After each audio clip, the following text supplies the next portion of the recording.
Morning, everybody. Just give me a couple of minutes. Just doing something. I will be with you shortly.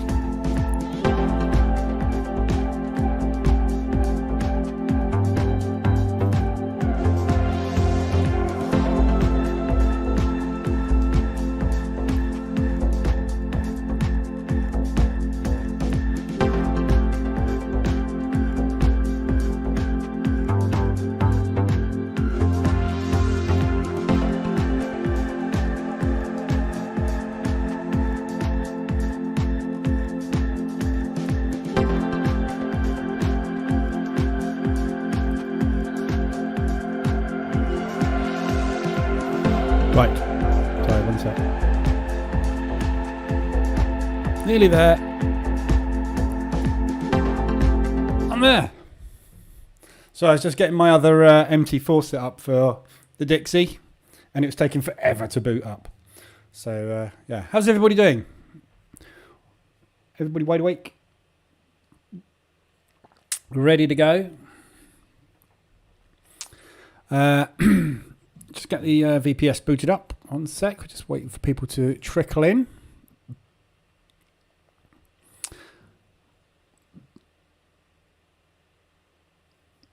So,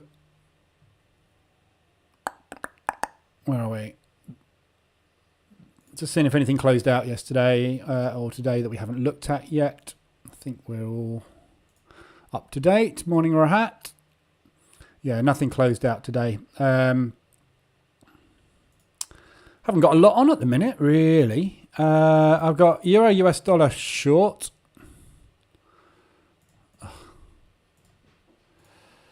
I've got Euro US dollar short on the hourly. So from yesterday. So that's just pushing again at the moment. What else have I got on? I've got Aussie dollar CAD short.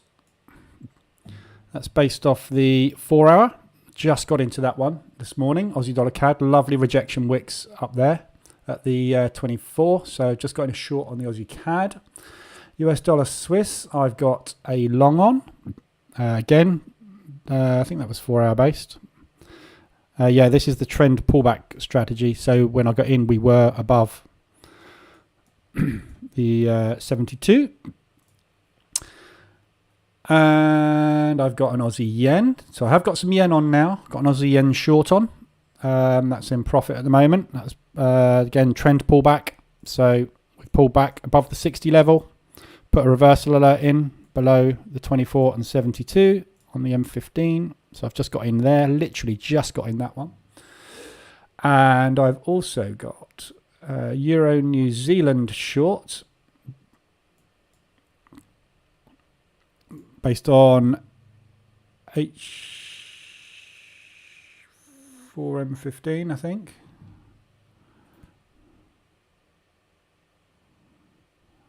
Yeah. Yeah, just got an Euro New Zealand short. Euro New Zealand, obviously, always short in that. And Aussie dollar CAD, I've got another Aussie dollar CAD short on. Same thing. That's on H4M15 mean reversion. So I've got a few positions on.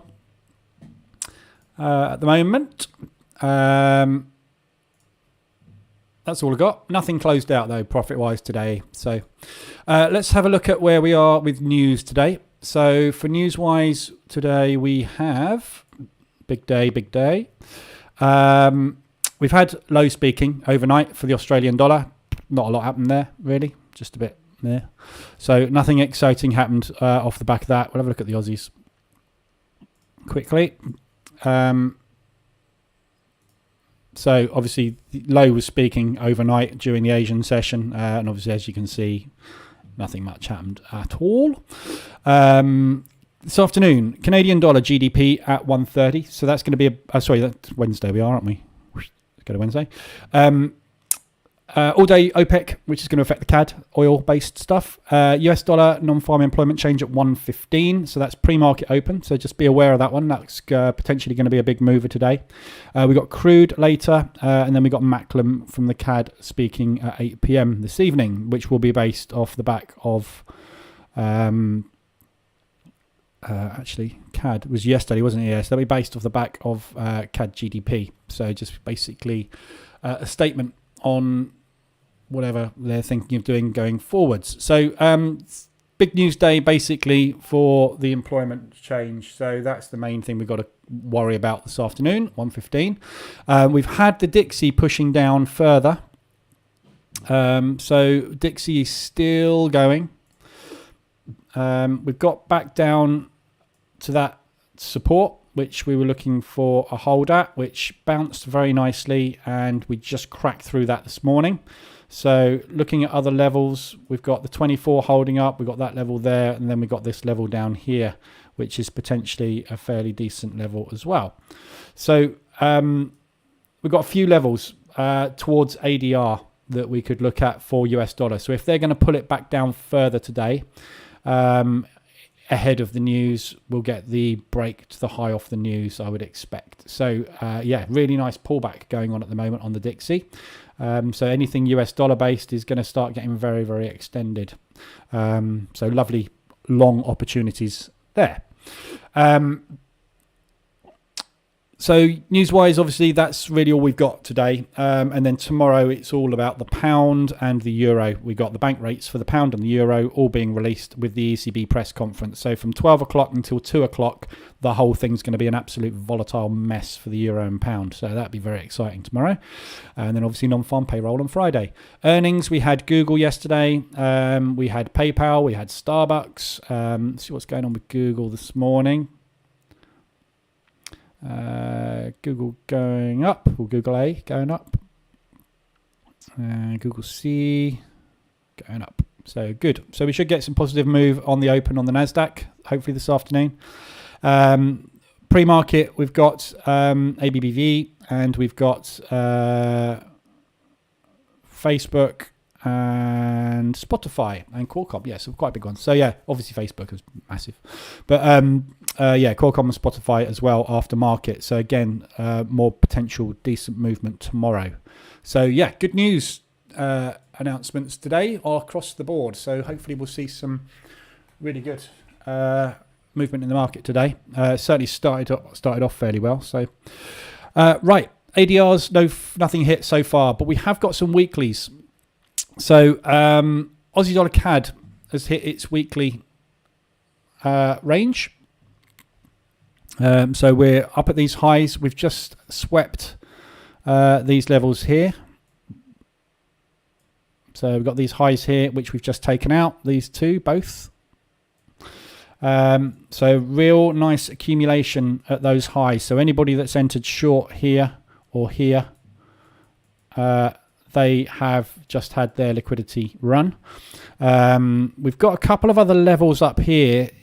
Kind of makes sense to come up and grab that as well, because they've been building positions short, as you can see. So we've been building positions short there. We came back up, entered short. There's going to be a lot of liquidity sitting there. If you look at this on a higher time frame, it's a little bit clearer where the liquidity lies. So this is a beautiful 24 bounce, and I've got in short on it here. But there, potentially, there is more liquidity. So if we do get a push back up into this sell zone here, around about ADR, that'll be a perfect second opportunity to jump in short, and then obviously, hopefully, continue just down on the trend. So that's looking really nice from a weekly range perspective. Aussie dollar, US dollar, again, is Wednesday, weekly range hit. This is obviously based off of US dollar weakness, but as you can see, this one's actually starting to come down as well now.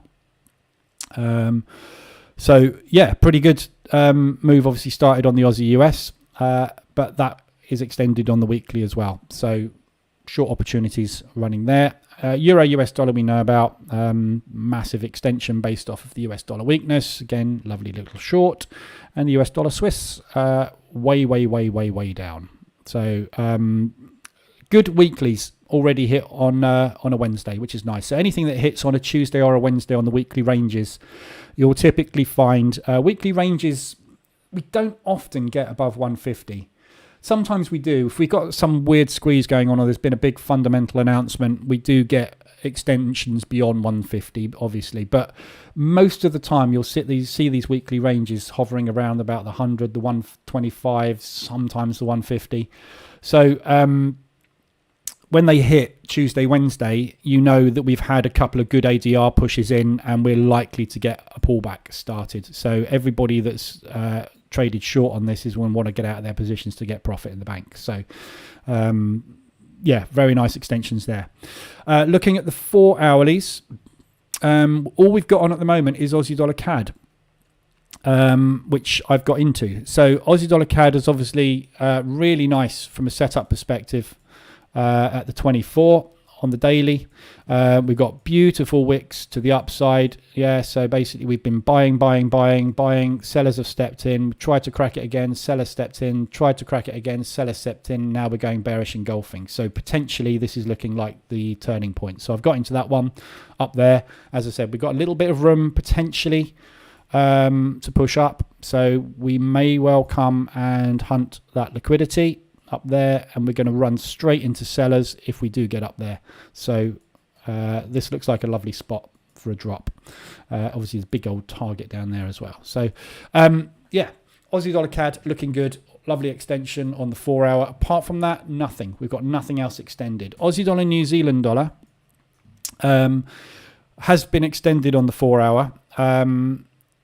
We got extended all the way back here initially, and there's been a couple of profit take opportunities on it, but it's been sort of hovering. Obviously it's a long at the moment. Aussie dollar is stronger than New Zealand, and we've just pushed up and taken out liquidity and put a lovely potential shooting star forming in there, big wick up there.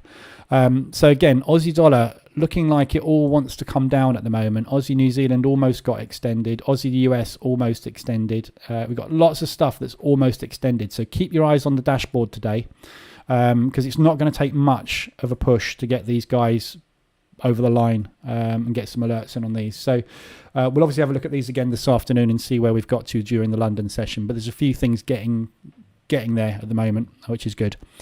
So that's all we've got setup wise. Aussie dollar CAD on the 4 hour, which has obviously started to play out already. M15, we've had the reversal alert during Asia, which the EA got me into there. So I haven't got anywhere yet, obviously, but look at these gaps to the downside where we've had all this buying pressure coming in. Likely to act as magnets. They always do.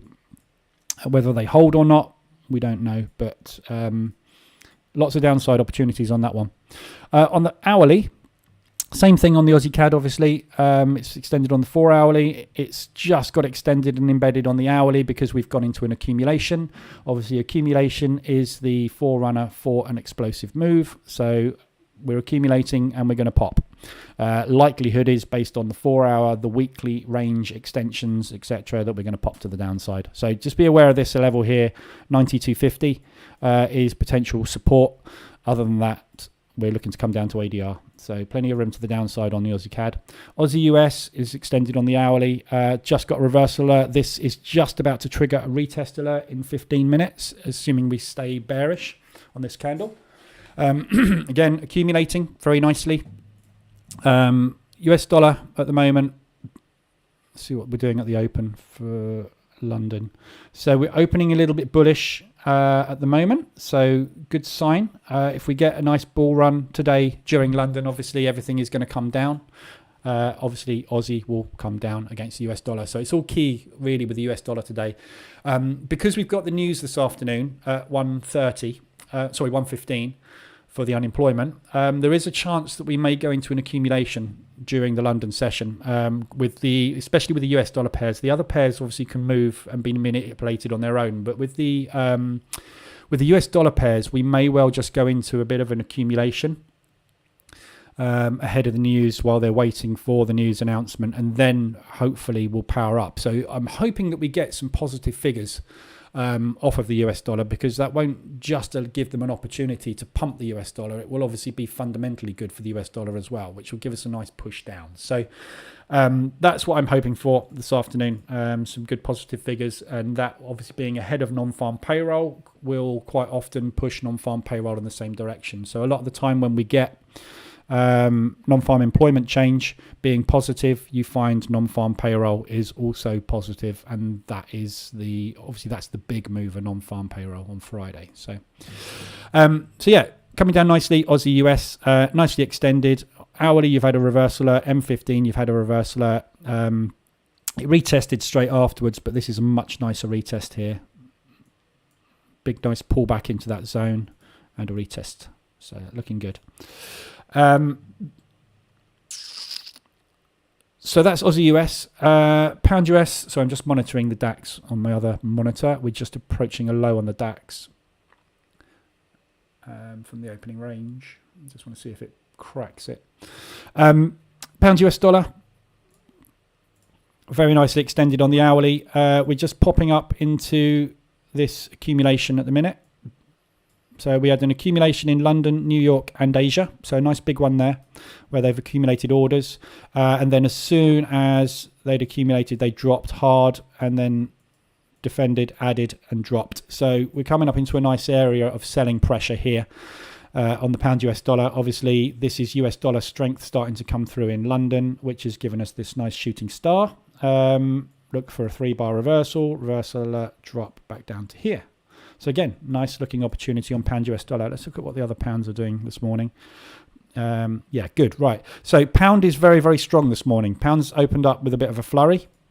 And obviously it's coming down against the US dollar, which shows you how strong the US dollar is at the moment. US dollar is opening with a very nice rally this morning. Swiss franc looks strong as well this morning. Yeah, we've got lots of Swiss franc manipulation going on this morning. So we've got a strong Swiss franc. So if you've got anything short against the Swissy, be aware today we might get some decent movement on that one. US dollar, Swiss, you can see is putting in a deadstone doji. So just shows you that the US dollar's got more strength at the moment than the Swiss franc. So it's the Swiss franc and the Swissy being manipulated at the moment this morning. That's it. That's short, wasn't it? That's all we got this morning. Lots and lots of opportunities. Bear with me 1 second. I just need to close out a position.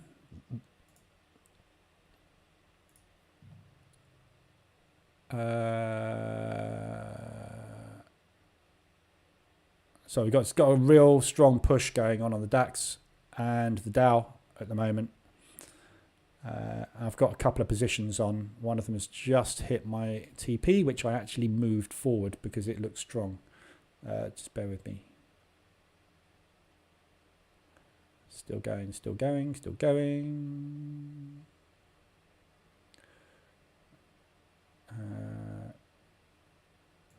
Closing one of those. Actually, it's just close both so I can concentrate. I'm not going to be able to concentrate if I don't shut that. There we go. Sorry. Too many things going on. I'm a man. I can't multitask. If there's any women in here, it's true. We can't do it. I can't concentrate on 2 things at once. So I'm just going to shut that down, take the profit and run. So just a quick recap on yesterday. I had a really bad day yesterday.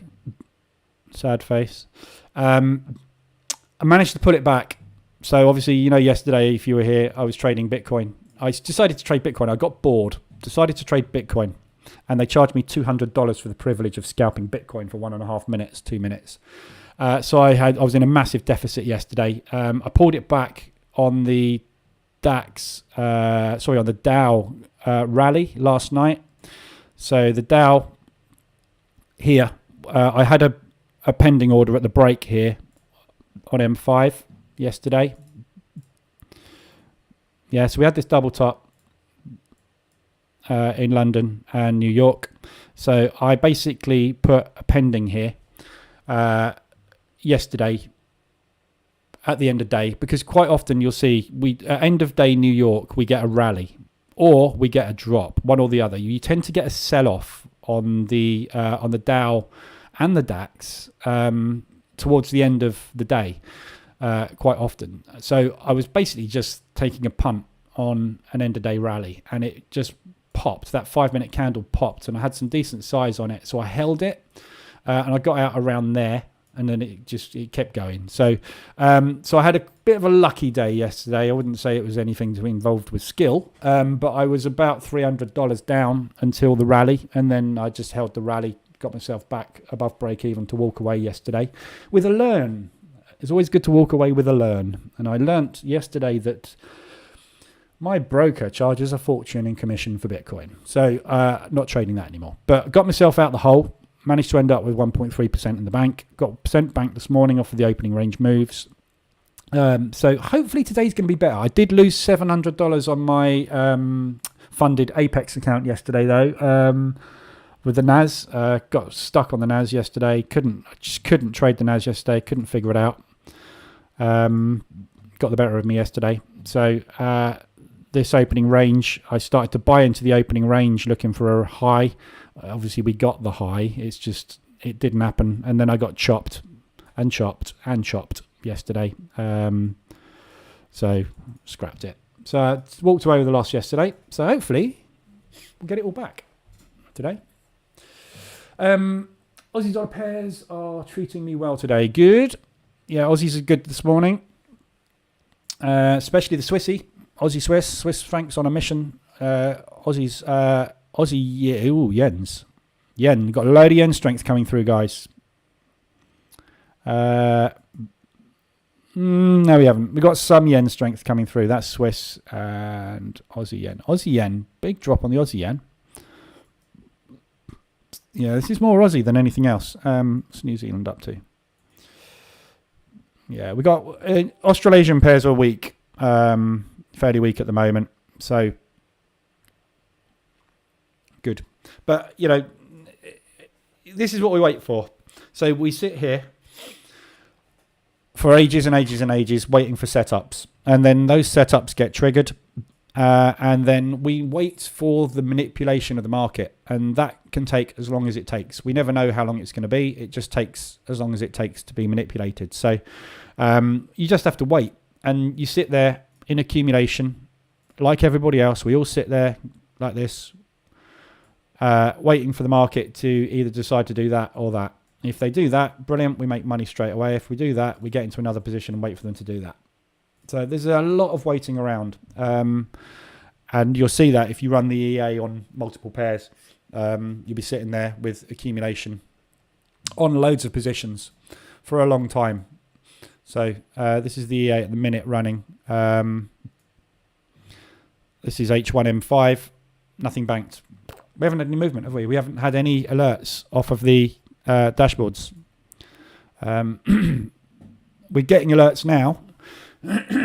Excuse me. But you sit there waiting for ages for things to happen.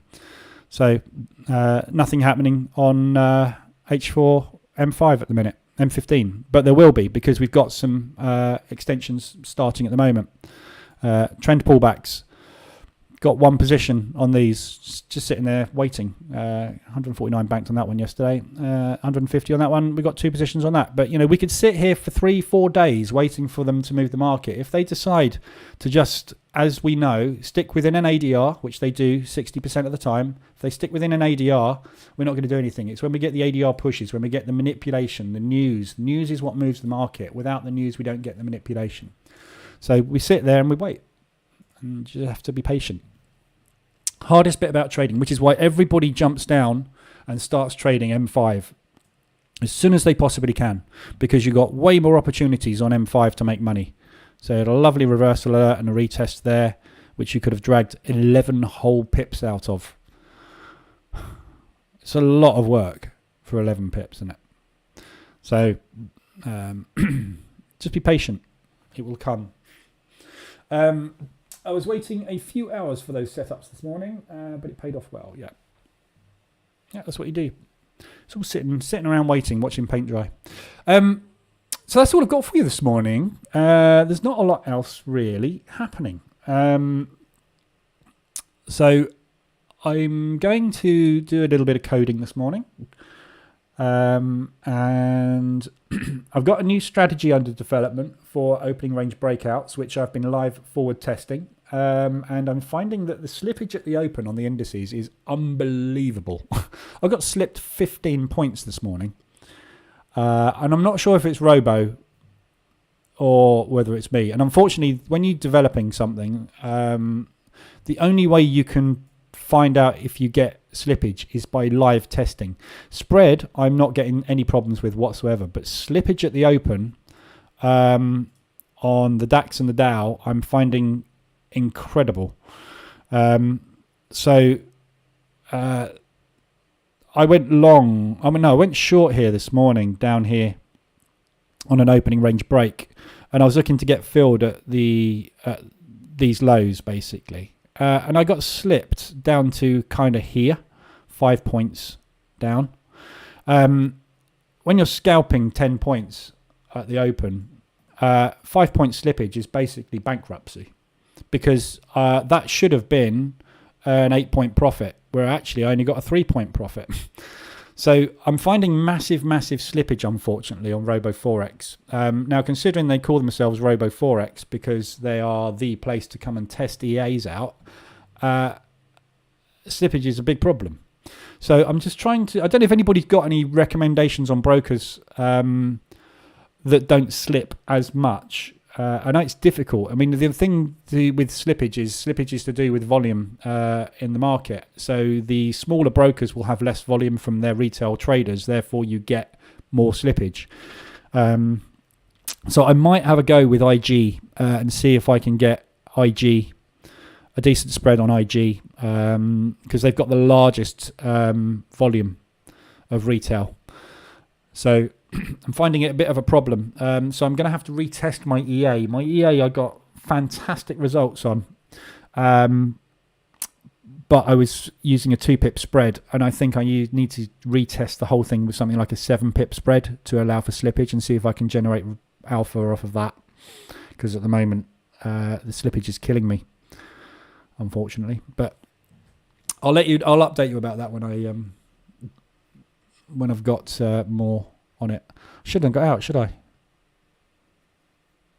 It's annoying.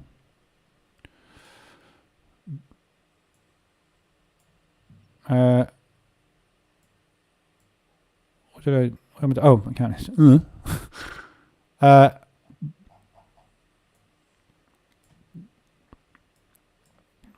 No, that's not bad.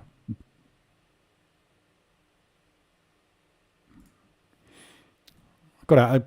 Pretty much spot on. Do me. Are you also running ADR hit set file on VPS for all pairs? No, I'm not. ADR, the ADR set file is kind of like the hedging set file. You get into way more positions with the ADR set file. And it's a bit too aggressive to run alongside H4 and H1 mean reversion. Because you are always, if you're using the ADR set file, you're always going to get into positions at the same time as you will on H1 or H4 mean reversion. So if we hit ADR, let's use an FX pair.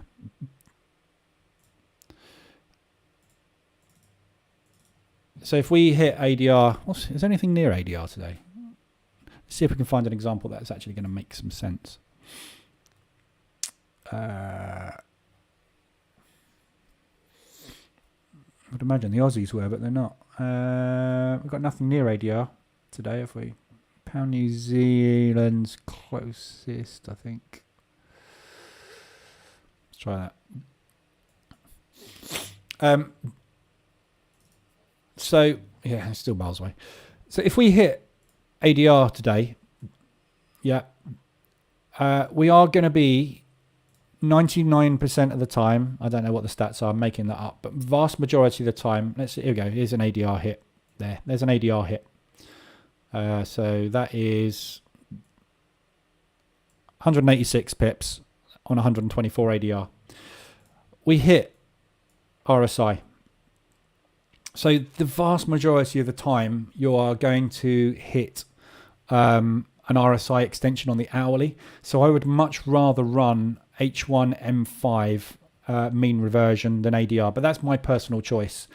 to me, they both do a very, very similar thing. The ADR reversals and the H1 RSIs. But I prefer the move to be strong. The problem with the ADR reversal set file, and with ADR in general, is if you get a move on ADR that's like this, yeah, and we creep up and we grind up and we hit ADR, that to me is not necessarily indicative of a reversal, because we could do that for ages. Look, we could just grind up like this without hitting ADR at all. Yeah. Yeah. So we haven't hit ADR in there, I wouldn't imagine. None of these are 124 pip moves. But when we do hit ADR, RSI tells us that there's been a strong move, and after a strong move comes a pullback. Yeah, after a strong move comes a pullback. So ADR hits need, in my opinion, to also have an RSI extension with them. So that's why I don't use the ADR on its own. So what I would do is probably in the EA is I would use ADR extension with the RSI filter on the hourly. But then what's the point in using ADR? Why not just use RSI extension on the hourly and not use ADR? ADR is kind of a manual. It's part, obviously, in the EA, but you know, it's the same with all indicators. 90% of the indicators you test out there, what you will find is they do the same thing. They tell you the same thing. If you stick a load of oscillators on your chart, yeah, you can fine-tune all these I've got way too many indicators. You can fine-tune all these oscillators to do pretty much the same thing. Stick one of them on. Stick a demarker on, CCI. Yeah. So ignore the colours on these. They're all pretty hideous. But, you know, when RSI is extended, that stochastic's extended. So is that percentage R. So is that demarker. So is the CCI. Yeah, the problem with Forex, and the reason people flick from system to system and strategy to strategy so much, is because there are so many market condition indicators that tell you the same thing. If you go and watch my YouTube video on what a strategy is, it's got 5 parts. One of those is a market condition indicator to tell you the condition of the market at the moment. Are we extended? Are we flat? Whatever. You can use moving averages and all sorts of things. But you could use any one of those to tell you exactly the same thing, couldn't you? And they're all going to do it in varying degrees. Extended, extended, extended. RSI, and the reason I use RSI, doesn't tell you things as quickly as all these others do. And the reason I settled on it is because it's measuring the relative strength between the two instruments that you're monitoring. Yeah, these are measuring movement in a different way. They're measuring it without strength. Most of the time, I'm not picking on any of these in particular. They're all indicators are telling you something which is helpful. But the reason I like RSI is because when you get the extensions, you quite often see them on a big strong move or following a big strong move, and that is when I'm interested in getting in, because, as you know, my strategies are mainly around mean reversion, and to have a mean reversion, I have to have a condition which is a strength of movement. We have to have a massive amount of buyers or sellers coming into the market. Accumulation doesn't interest me.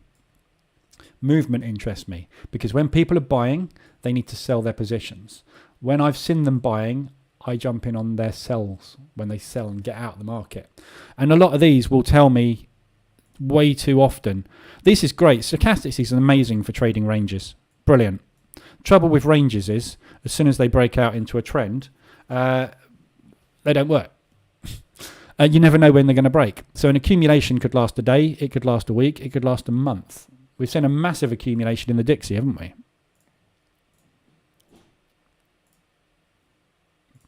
That's an entire month we accumulated the Dixie. Really, really, really, really long one. If you stick a stochastic on that,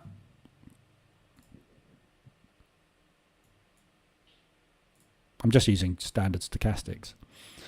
But stochastics would have given you opportunities to get in there, there, there, there, there, there, there, there, there. Might have done that one. Definitely got in. Oh, that's the break. So that's the end of the range, isn't it? So ignore that one. Yeah. Look at what the RSI told you. Maybe got one there. Maybe got one there. Yeah. So they're different things are used for different reasons. And this is my point with the ADR indicator. The ADR is showing you when we've had a strong day. So it makes my ears prick up. We've had a big, strong day. Have we had a big, strong day after an accumulation? Yes, then it's probably a breakout. A breakout has a pullback. Good opportunity. Have we had a strong move after another strong move and accumulation? Probably going to be a second leg. Do I want to get in on it? No, probably not. If we get ADR after a 3-leg move to the upside, 4-hour RSI will be extended. Great opportunity to get in short. So ADR gives you lots of good information, especially I'm short on this. When we hit ADR, probably a good time to get out, isn't it? Because we know that 60% of the time, market will either consolidate or come back. So ADR is fantastic for targeting. If you're in a position and you hit ADR, that's a good time to get out because we know that there's not much chance of it going much further because it's done its daily range. So, you've got to use different indicators for different things. And I use the RSI because I'm looking for strength. That's a strong move. What happened after the strong move? Bang. We've got another strong move. Bang. Yeah. So this is why I use the RSI because it's not telling me what's happening with price. I know price is in a range. I don't need a stochastic to tell me it's in a range. I can see the things in a range. What I want to know is how strong was the movement? Big, strong movement. So yeah, it's different things. But yeah, I'm not going to knock ADR because I love ADR. I use it all the time. But don't jump in on ADR, and that's why I don't run the ADR set file. Just because 90% of the time, the ADR extensions I'm personally looking for need to be in line with COT, or they need to have an RSI extension attached to them as well. So I might as well just trade RSI extensions. Does that make sense? Don't get me wrong, I do like them. Are you running the ADR hit set file? Oh, yeah, just answer that question. IC Markets and Blueberry are also good. Yeah, I've got IC Markets account. I've got 3 accounts with IC, and I've got a Blueberry account as well, which I haven't used for a long time. I'm going to test some other brokers, but slippage is a very, very difficult thing to. You can't back test slippage, unfortunately, because obviously the back tester doesn't take slippage into account. Back tester only says what do you want to use as a spread. That's the only thing I can use, spread. I can't test slippage. So the only way to test slippage is to develop a strategy using a spread of 2 and then retest it on 5. So that's a 3. To me, that is a 3 pip split. 3 pip slippage. And then I might test it on 10. That's a 7 pip slippage. Because bear in mind, what I'm testing at the moment is our strategies based on opening ranges, and at the opening range you get massive volume, which means massive slippage. So I'm going to retest my EA because my EA gave amazing results. Wrong one. Really strong movement, and really strong profit, and really consistent profit as well. But I based it on a 2 pip spread, which is actually more than I get on the DAX and the Dow and all the other indices.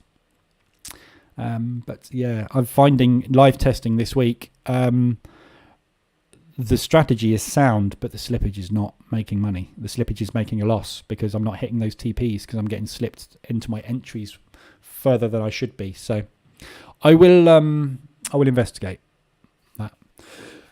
Great explanation about ADR. Cool. Hopefully that's helpful. There is an ADR video on the website. Someone else was asking about ADR this morning in the Telegram group.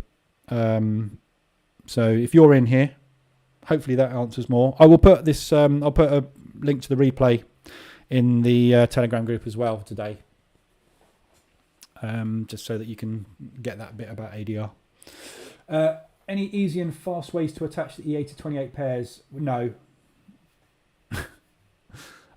Yes, there is. So what you do is get rid of all this crap. Just move all these other indicators that I don't like. I'm not indicatorist, if that's even a word, but you know, use indicators that make sense to you and work. If they make you money, brilliant. If they don't, dump them. Right, so EA, if you want to, let me open a chart. I'll show you how I set the EA up when I set up a new VPS or a new account, and I want to put the EA on there. What I do is I get the EA. I haven't got it in this MT4. Let's say it was the moving average EA. Right? Set it to allow live trading, change the inputs, whatever they need to be. I don't know what this is going to do, so I'm just going to put that down to there because this is going to actually take trades probably. I don't even know what this moving average EA does. Comes with MT4. Maximum risk 0.02, that'll do, yeah. Right, so I set it up.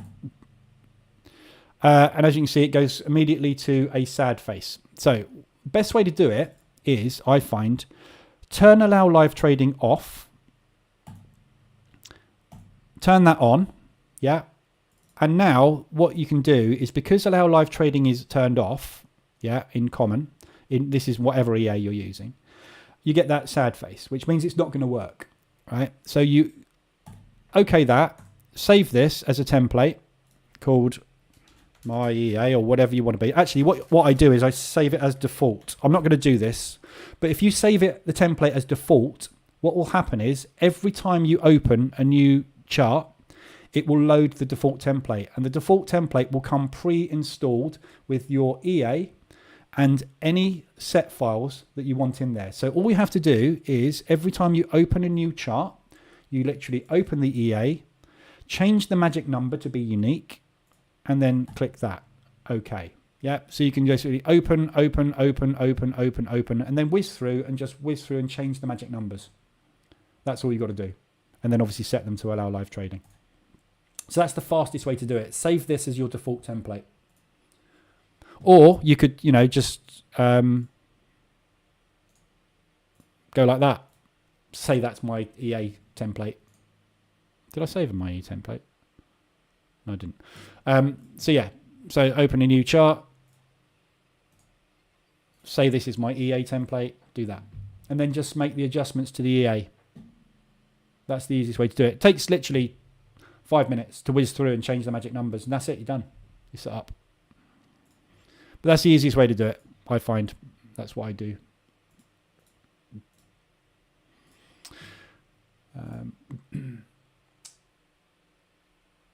Cool. Okay. We just had a few alerts coming, but no ADRs or anything. So no ADR hits. 4 hours, same. We've got some extensions on the Atlas quickly before I disappear, because I've covered everything this morning that I need to cover. We know what we're looking for, trade-wise, don't we? Aussie CAD, hourly, still extended. Bearish engulfing gone in. No movement. London.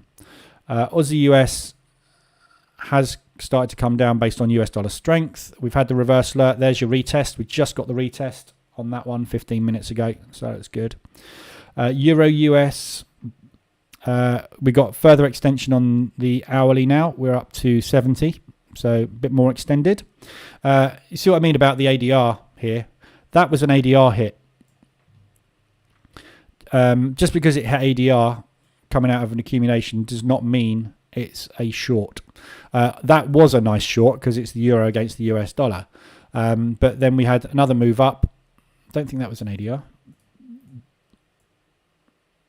Just under an ADR.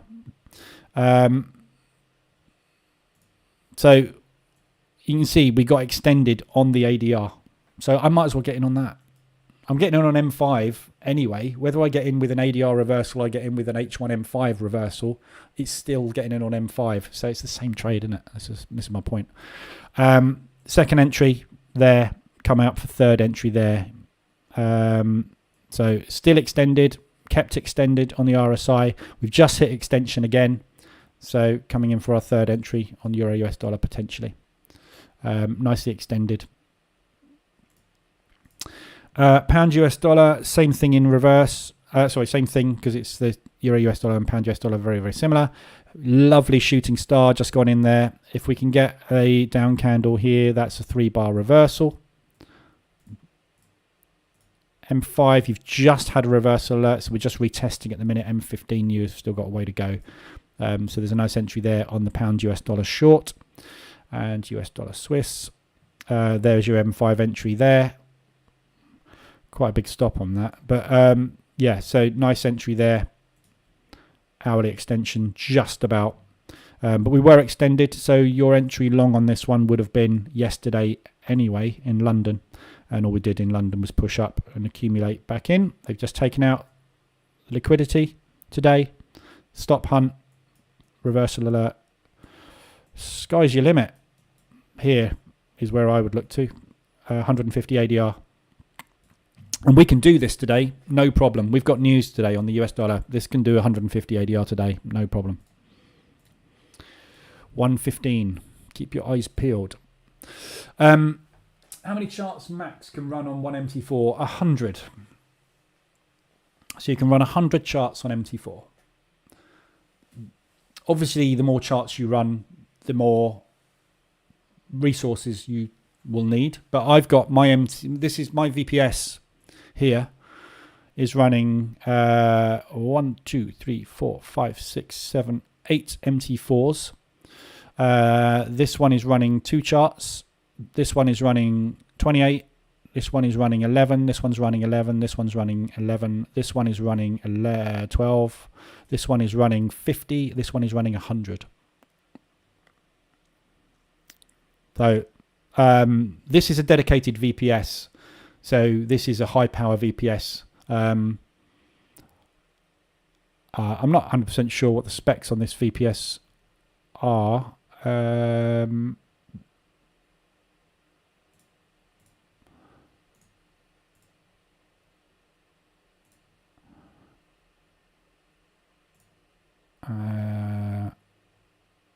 I had a little EA that told you what the specs of your VPS are.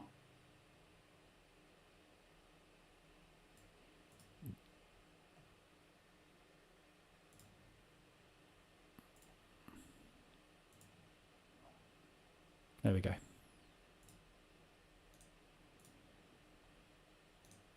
There you go. So there's an example of what I was talking about. Yeah, so this is instantly opened H1 M5 mean reversion with the EA turned off. This is my default template. So I just open a new chart, it goes bang. And all I do is I pop in here and go blah, blah, whatever I need to do in there, and then click that. Bang, EA done. Yeah, so that's an example of what I would normally do. Let's go to default, and that is my default. That'll do it. Oh, is that going to work? Let's try it.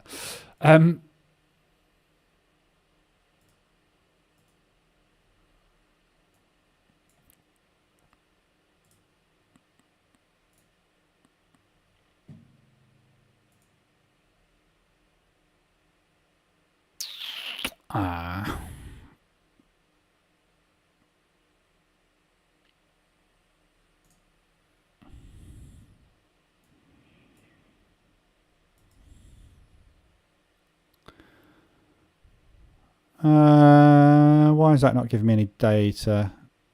Oh, allow DLLX. There we go. Just one sec.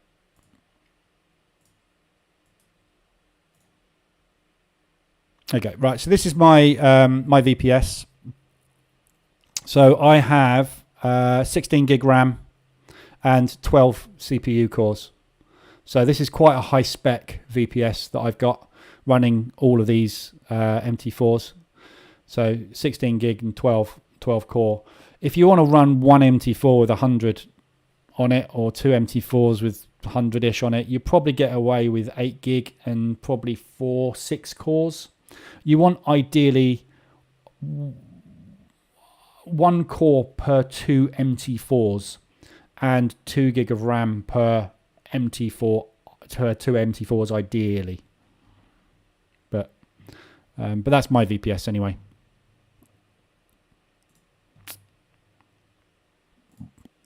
I'll just turn it off because that's just going to sit there and use resources, which I don't want to do. Right.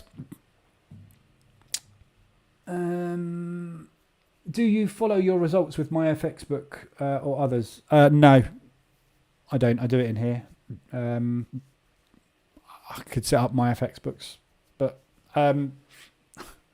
again, I keep saying this to people in the Telegram group. My results are nothing to do with your results. What I get with my broker, what charts I put my EAs on is different to you. What settings I use in mine are different.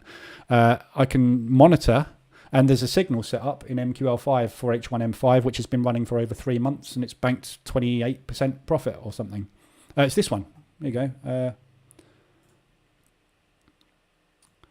This MT4 here, IC Markets, is the one that is the this is where the signal comes from on MQL5. This is running H1M5. Nope, sorry, wrong one. Not that one. It's that one. It's in 9% drawdown at the moment. This is running full automation. Not touched it. Haven't done any drawdown control or anything. I'm thinking of stepping in to do drawdown control on this Aussie New Zealand at the moment, but it's massively extended. So I'm just monitoring this, but I'm trying to let it run, just to show people what happens. Yeah. And if this blows an account, I'll be more than happy, because that proves to the point to everybody, as I keep saying, nobody can sit on a beach, put an EA on a chart and make money forever. Yeah. EAs have to be monitored. Their job is to take trades for you as the trader based on conditions that you set. They're not something you can earn a Lamborghini within a year by putting on a chart and making you a millionaire. This, for me, my EA, is my tool to get me into trades as I want to get in on the conditions I want to. I monitor these things every 4 to 6 hours to see what's going on with my trades, because it's my money at stake. Yeah, I'm trading over 40k in capital. I'm not going to let an EA just sit there and do what it likes. I'm keeping a damn close eye on my 40k.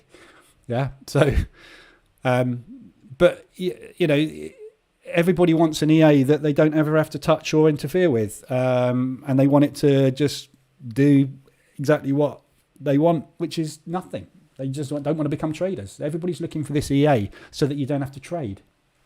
It doesn't exist. You've got to monitor it. Even my portfolios, yeah, I've got 150 EAs running here, right? Do you think I'm going to let these 150 EAs, when they go onto my live account, just sit there and I'm going to go off and never look at these things? I'll be looking at these like a hawk every single day, because it's my money in the account. So, you know, you probably heard me say it. If you haven't heard me say it before, and that's the first time, I sell an EA and I'm against EAs.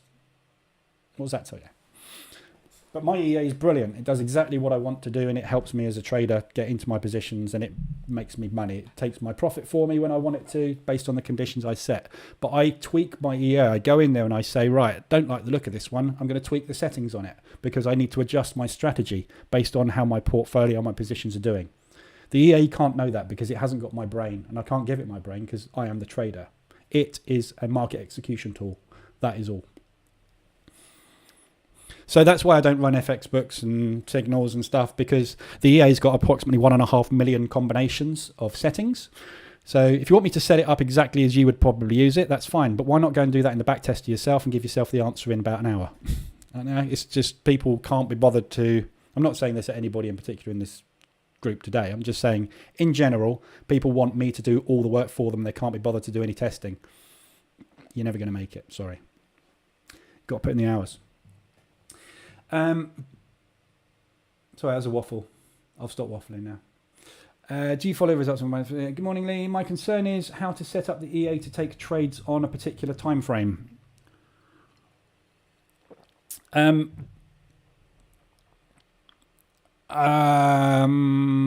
do you mean?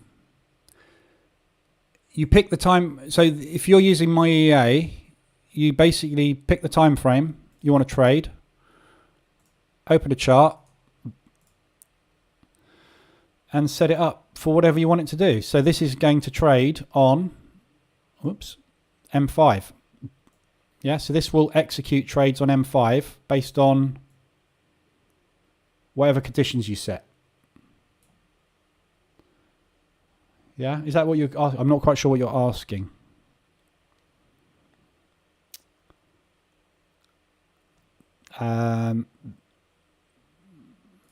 Don't understand the question, I don't think. Are you wanting it to do a particular thing? If there's a particular set of conditions you want it to achieve, let me know what they are and I can show you how to set that up in the EA. You can do that in the Telegram group or in here, I don't mind.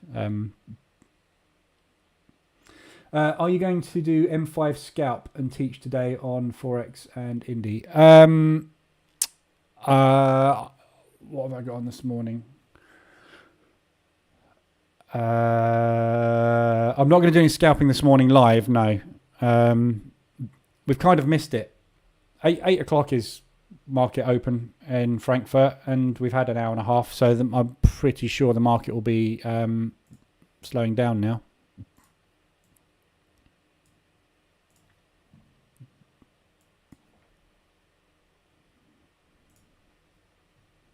Good job I got out of that trade, eh?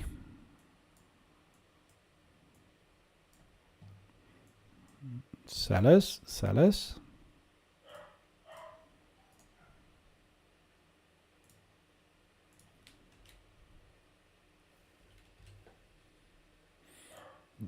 Short. Sorry, one second, my dog's barking.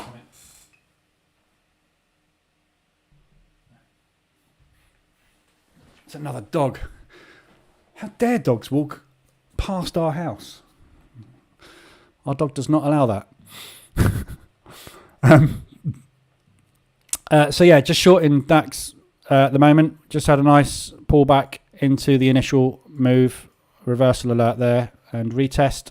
Nice big bearish candle. 3-bar reversal. Short.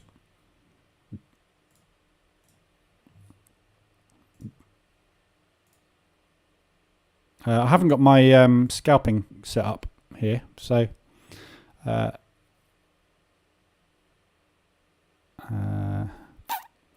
haven't got my countdown timer or anything. I'm really naked when I'm trading like this. I don't like trading like this. Short one more. I'm going to switch over to my scalping setup. There we go.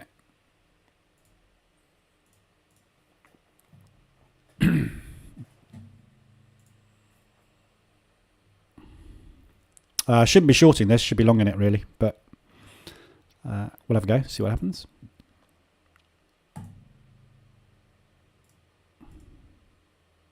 Oh, I had this yesterday. Oh, it's because I've got auto trading turned off. There we go.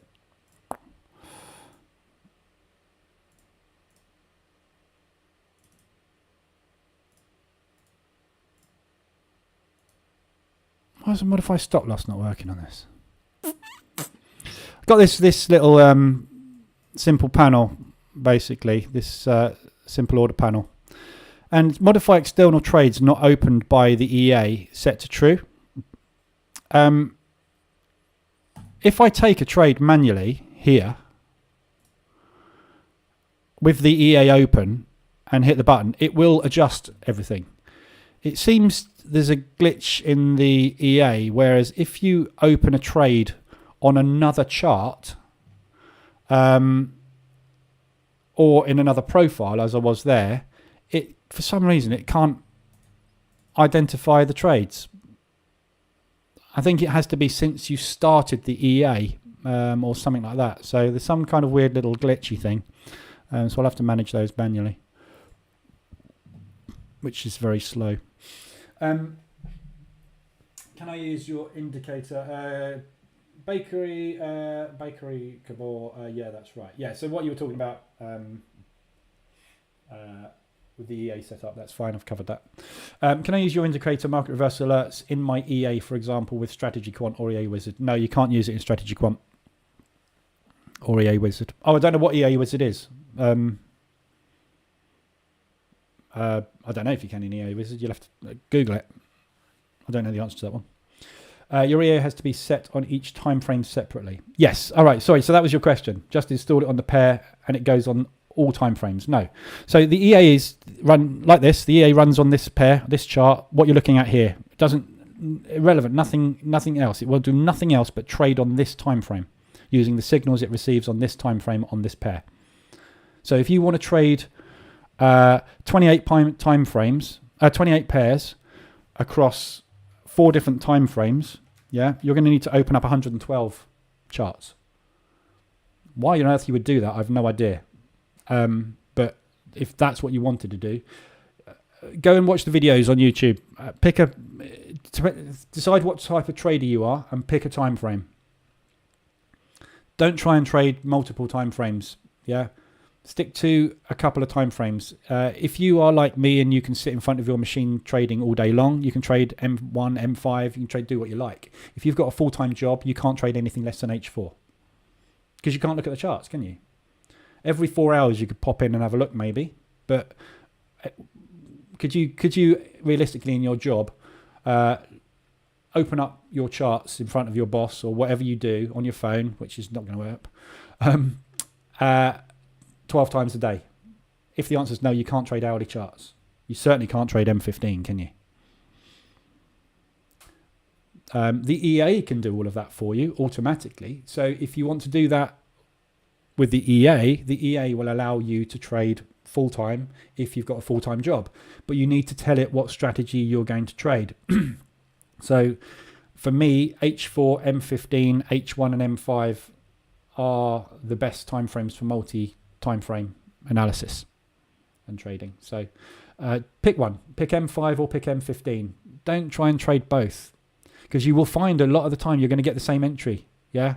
I haven't got the dashboards up here, but you saw on Aussie Dollar CAD, we're extended on the 4-hour Aussie CAD, we're extended on the hourly Aussie CAD, RSI. Don't trade both. If you put the EA on both of those charts, it's going to get short Aussie Dollar CAD twice for you. You're overexposing. So just use one.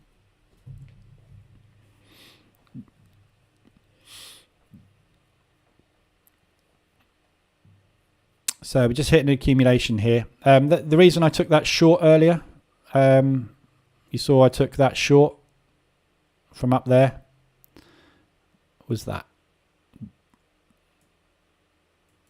Price action just, we tried to open higher, the sellers went nah, so I jumped in short, took it off there.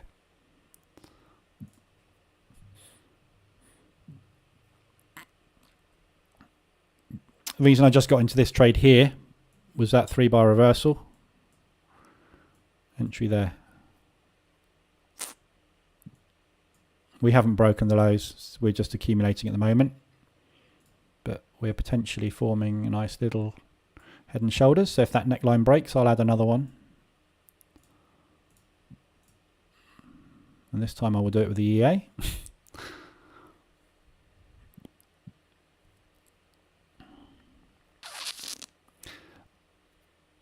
That explain it, yeah, Bakery. I don't know how to say your name. Yeah, everybody has to pronounce their names because I get so many names in here from so many different countries. I really am useless with names. So if I pronounce your name wrong, apologies. But to me, it's a misspelt bakery. So I'm going to call you Bakery. I just pronounce words as I see them. And I know I'm useless at pronouncing things wrong. As Diamond will attest, because I keep calling him Diamond, because that's how his name's spelt. But thinking with the UK, yeah, in the UK we don't use apostrophes within words. So when I see an apostrophe or some kind of inflection, I have no idea. I don't do languages at all. I have no idea how to pronounce anything with an apostrophe or an inflection written in it. Because we just don't use them in the UK. We use them in obviously writing sentences, but we don't stick them in the middle of words. The only time we stick an apostrophe in the middle of a word is if we want to shorten it from like that is to that's.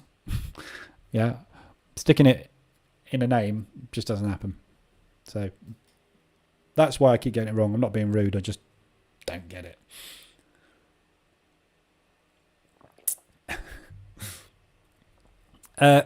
This is going nowhere. I'm just going to put a hard stop on these.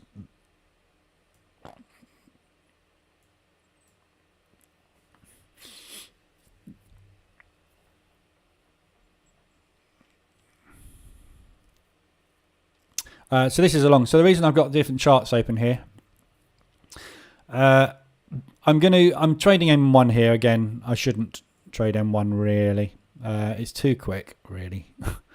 It's good when it's working. When it's not working, you can really chop you out badly. So I said I'm going to start trading M5, and as you can see, M5 is just flat at the moment. There's no signals on M5 either. But I have an M30 chart up. You could use M15 hourly. I use lots actually. I flick about, but I use this to tell me what the overall trend direction is, and I use it to find potential double top, double bottoms. Same with M5 on a smaller time scale. I'm looking for multi-candlestick price action patterns. And at the moment, I'm just jumping in on M1 just to try and get in as tight as I possibly can, and just scalp as quick as I possibly can. In my parents' defense, it was in the 1960s. It's Baccarat. Cool. Well, why is it not spelt Baccarat then? Sorry, I'm only joking. See, if you'd have put your name in as BAKKARRY, I would have immediately gone, that's Baccarat. But in the UK, we spell bakery, BAKERY, which is exactly what your name is, but with an E in it. So pronunciation in English is bakery. Or bakery. I don't know. Bakery. There we go. I'll still get that wrong. If you come in this afternoon again, I will still get it wrong. So, which is why a lot of the time I don't read out who's asking the questions, because it's easier for me just to answer the questions. I'm going to say, a writer, a viewer from the UK asked the question, how do you do this? That's how I'm going to say it. Because then I don't offend anybody and you still get your question asked. About to stop out on these. So should really be longing indices at the moment. So that was a counter trend trade. It's also counter trend on the 1 minute chart. And it will be counter trend on that one as well. Oh.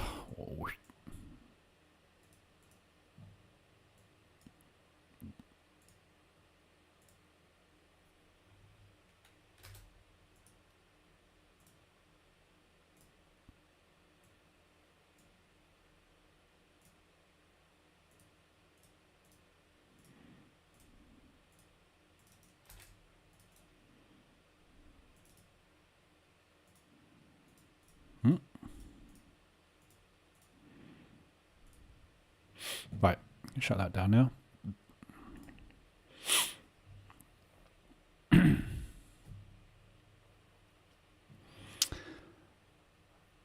So that was a silly trade. Look good.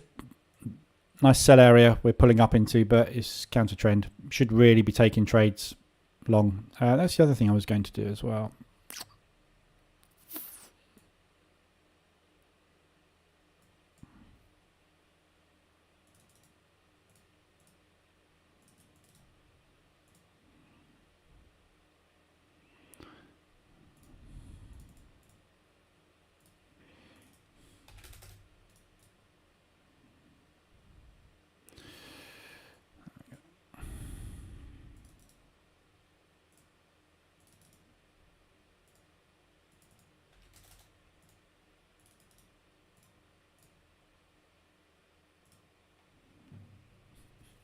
So that's that area. That's why I took that sell, because I saw a 3-bar reversal coming out of sell zone.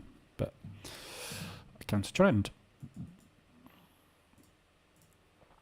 Always scalp. If you're going to scalp, I always trade in line with the trend wherever possible, and unless it's a double top. If it's going to be a double top, then I don't care, because a double top is obviously going to be the end of that short-term trend or a pullback back to the moving averages. So double tops, I don't mind going counter trend, but for everything else, I want trade with a trend basically. So just cracked a new high. Oh, that's way too big.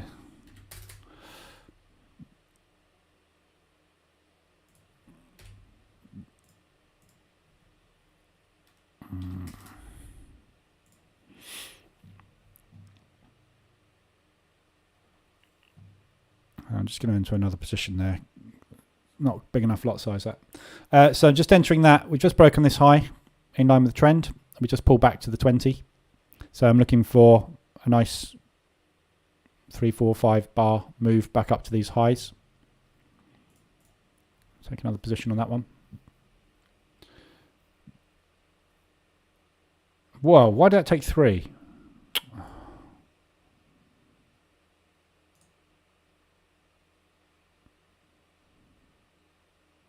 See if we get lucky on that. Shouldn't have 3 positions on there, should have 2. I'll take it. Always take a little bit of luck. For indices, you trade only cash index, never futures. No, I trade futures, Christian. I trade futures in the afternoon.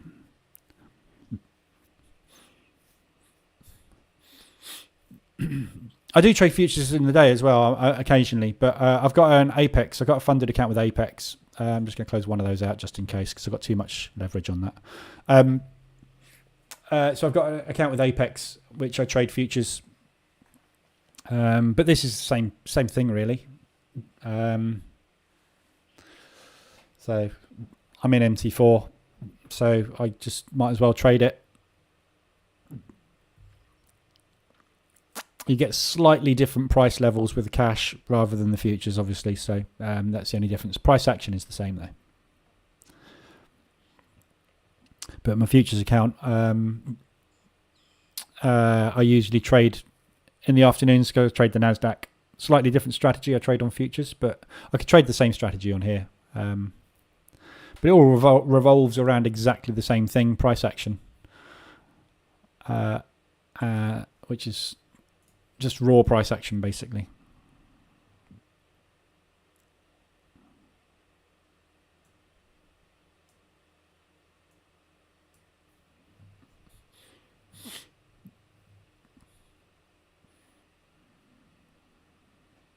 This is slow today, really slow market today. You see, since the open, we haven't gone anywhere yet. This is the first move really higher since the open, so we've literally just pulled down at the open, and we've gone nowhere really for a couple of days. We've ground up, but no dramatic movement. We've lost all of our volatility.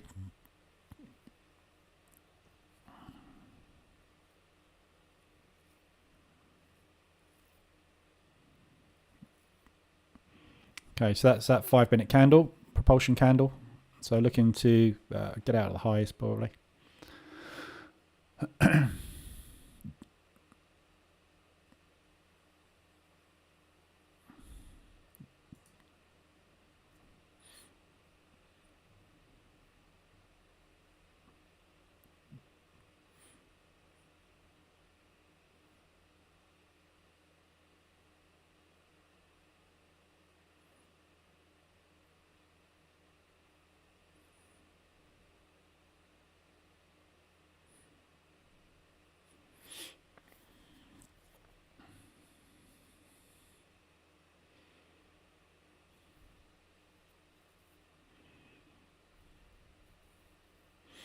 But I don't have any real preference on futures or CFDs as far as trading indices is concerned, because the trouble with the futures market is in futures you have to trade contracts and you cannot hedge, obviously. So when you're trading futures, you've got to go one contract long minimum.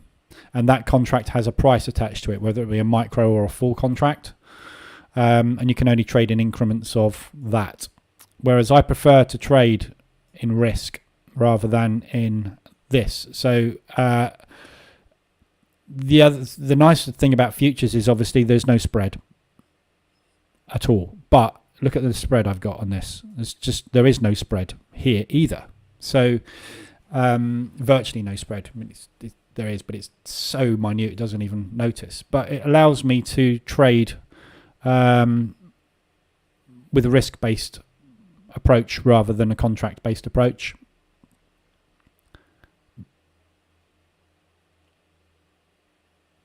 Just see if we pop. Yeah, we're popping potentially at the highs.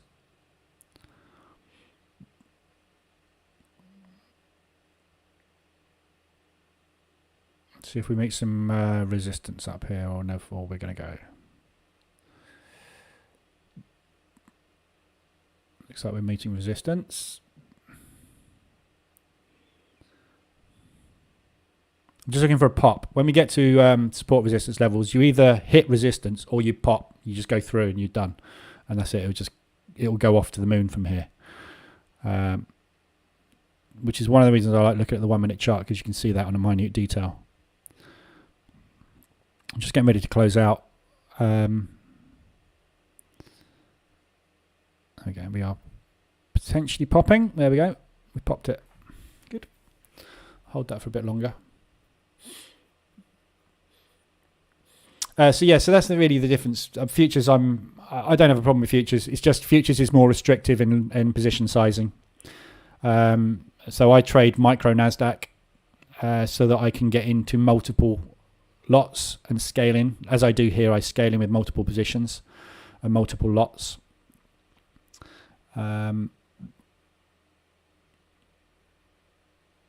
But if you trade full-size contracts in the NASDAQ, you're trading $5 or $12.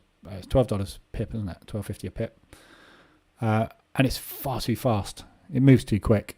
So that's why I trade micros in it. But this, I can adjust my my risk tolerance a lot easier.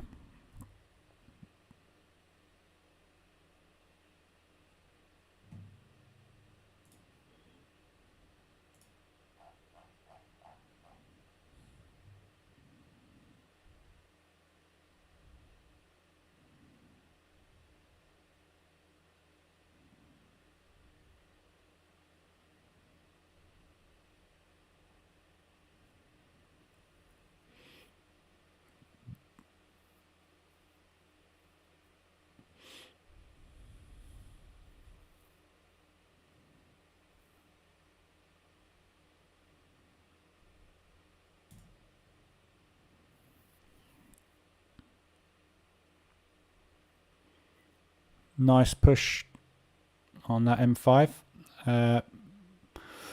Got nearly 2%. I'm going to take that off. 2%.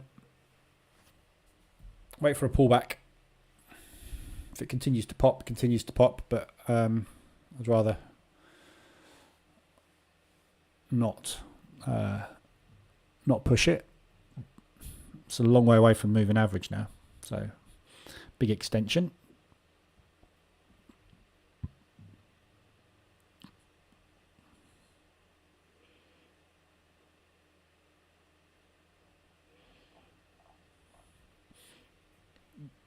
S&P is flying up again. Yeah, well, this is the Dow is the DAX, the Dow, the S&P. They'll all be doing the same thing. And the Nasdaq and the Dow all going up. Just hitting the Dow is just coming up to potential resistance. Lovely 3-bar reversal there. I think I traded that yesterday. S&P's slammed through resistance, so it's that.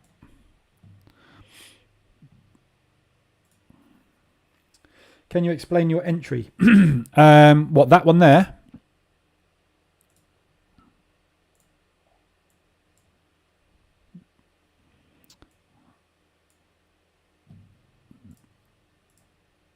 So trend is up, and we broke resistance after pulling back to the moving average. So it's just pure price action. Yeah, so we had a look at the candlesticks. So when market structure, basically, so market structure is highs, higher low, higher high, higher low, higher high, higher low, looking to make a higher high. We made a higher high. So market structure is continuing to the upside. If that had pulled back and made a higher low, that's fine. My stop was under here. And then move up. So it's just pure market structure. Price action and market structure. When we break a high, get in. Sometimes you get a pop, which I got there, which is lovely. Other times you'll get a grind like this, which is not as nice. But that's all it is, literally. Price action.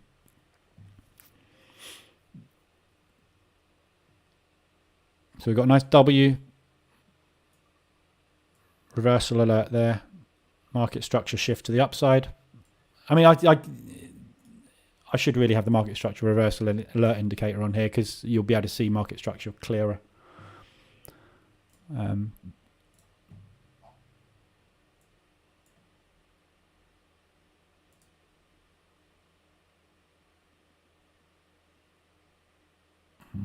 version have I got in here?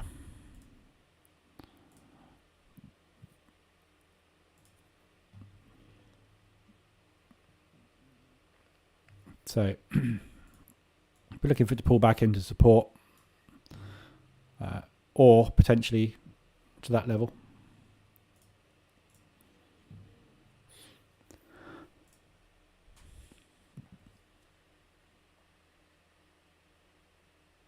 Okay, but the order block on the left, M1. I don't use order blocks.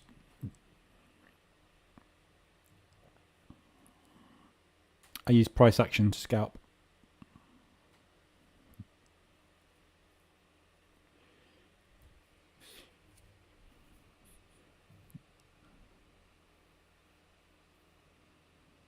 Do you mean by order block? Do you mean this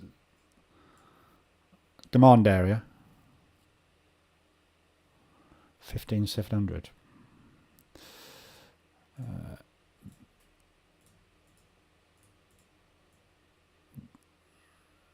15,700.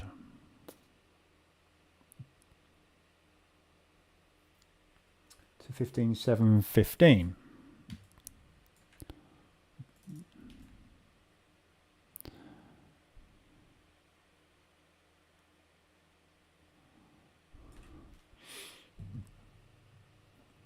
I don't know what that is, but I don't know what that is. I don't trade whatever that is. That is market structure high, which got invalidated, which is why I got in. The market is pushing up, so every time it invalidates a high, I'm going to get in because it's going up. So that's just, I mean, that's obviously a round number as well, 15,700, but and that's another high there. So what I would normally do is add there, but I had two positions on already, so I don't want to over leverage because that'll bring my average up too high, which in this case probably would have been a good thing to do, but you don't know that at the time, so take what you're given.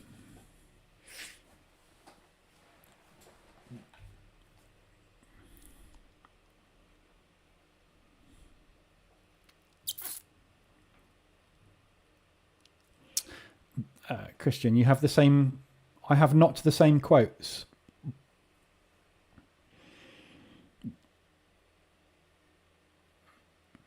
No, well, if you've got a different broker, you'll have a different feed, obviously, different data levels. But this is why I trade price action. Yeah, you trade your own charts. Trade what you see, not what I see. I see price action break of resistance. If you didn't see a price action break of resistance and you were trading the way that I trade, you wouldn't have taken that trade. Yeah.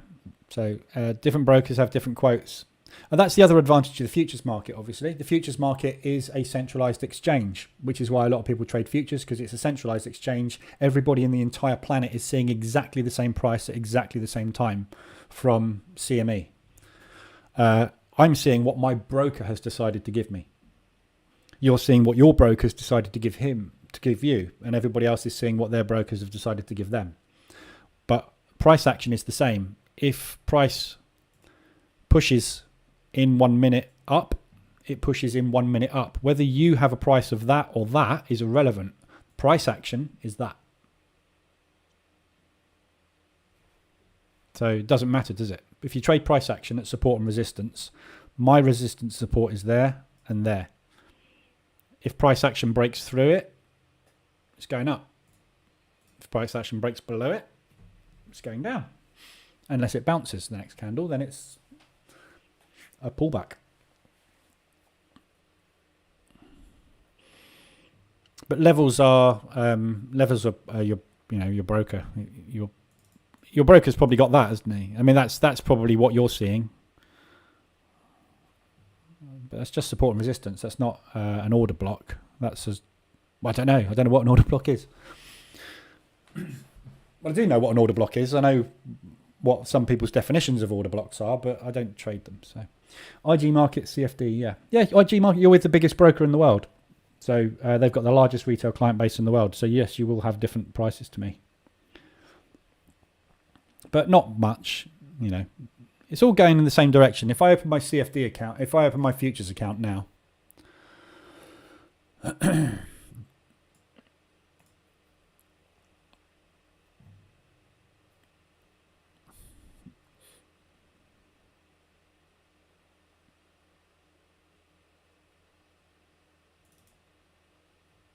Just load Ninja.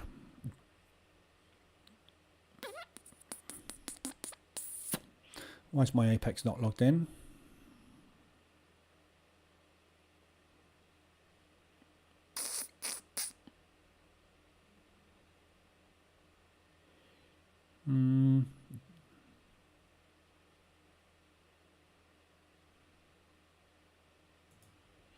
Where's my account gone?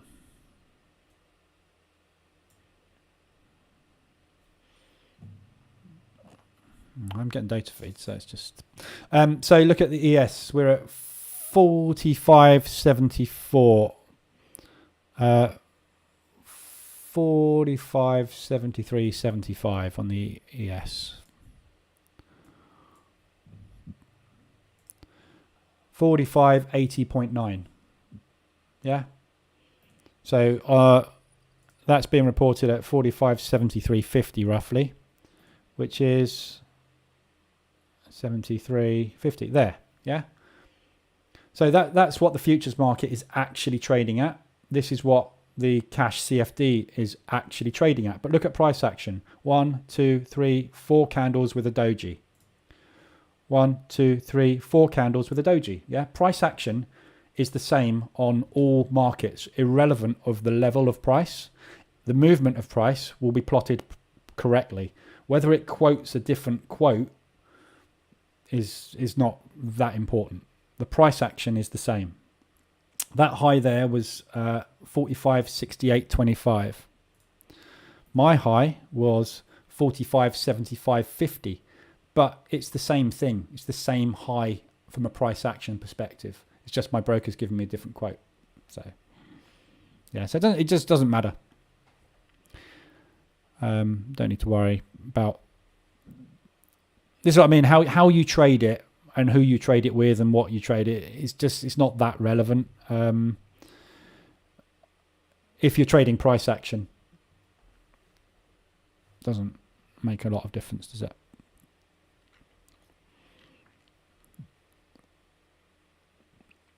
So we've got a pullback. Oh, got the wrong thing up. Pullback happening on DAX at the minute.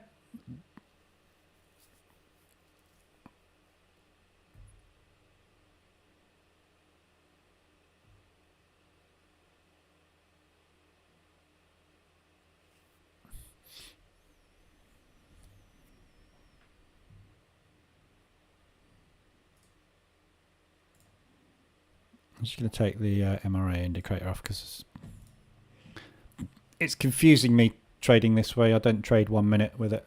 It's too quick. Gosh, 10 o'clock.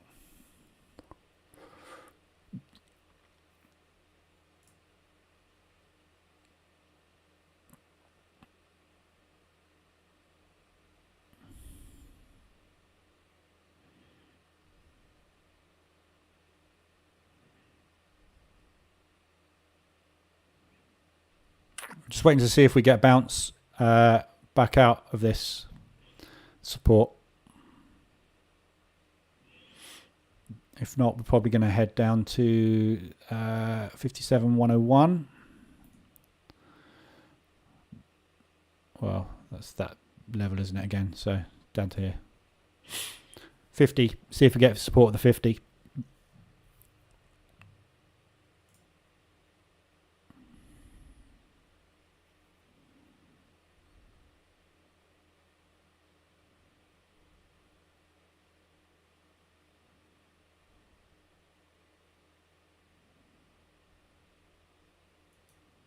Okay, I'm going to take a chance on one there.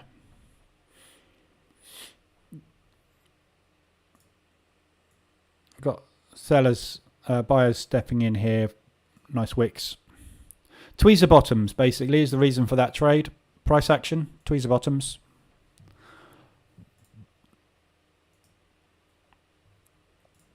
May work, may not. You see it's spot on support.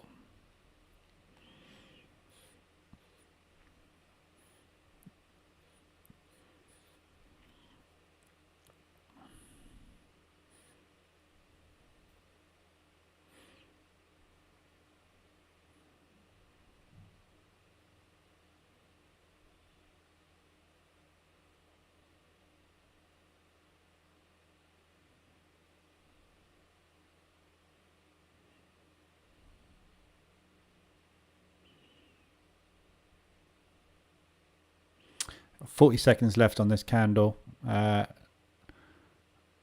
like it's going to close back down below the support. We'll see. If it closes below support, I'll get out.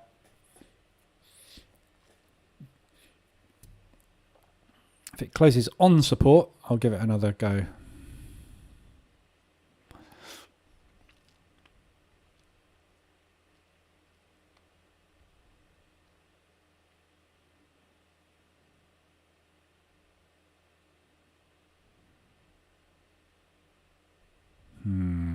Four dojis in a row. What do we make of that?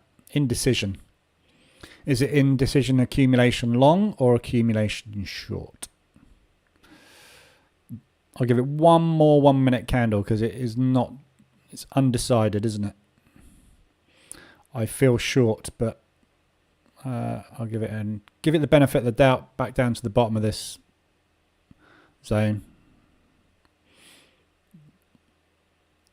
0.25%.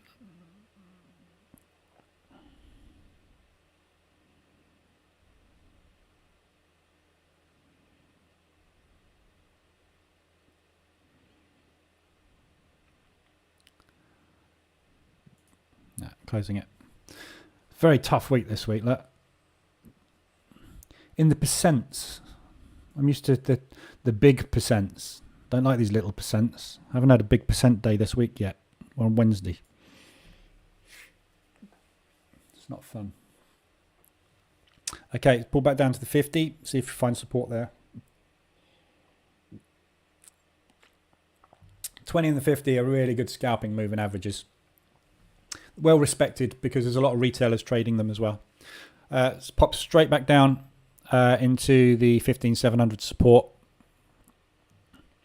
and slammed it.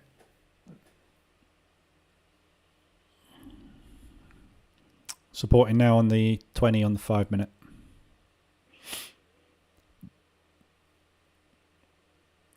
Liquidity with wicks. What's that mean, Christian?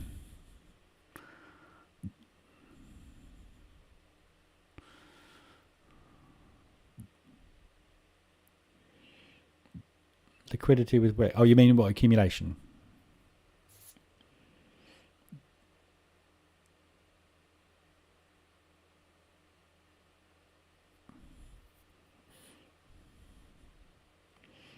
Okay, so we're just coming down into this accumulation here before we pushed up.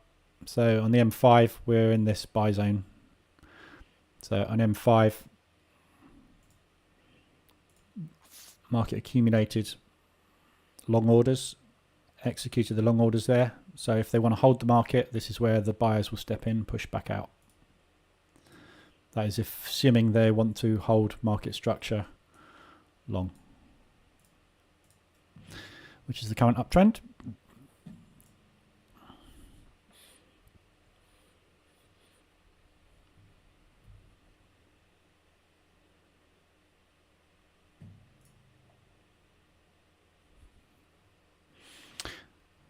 The two dojis in M1, there was 4 there.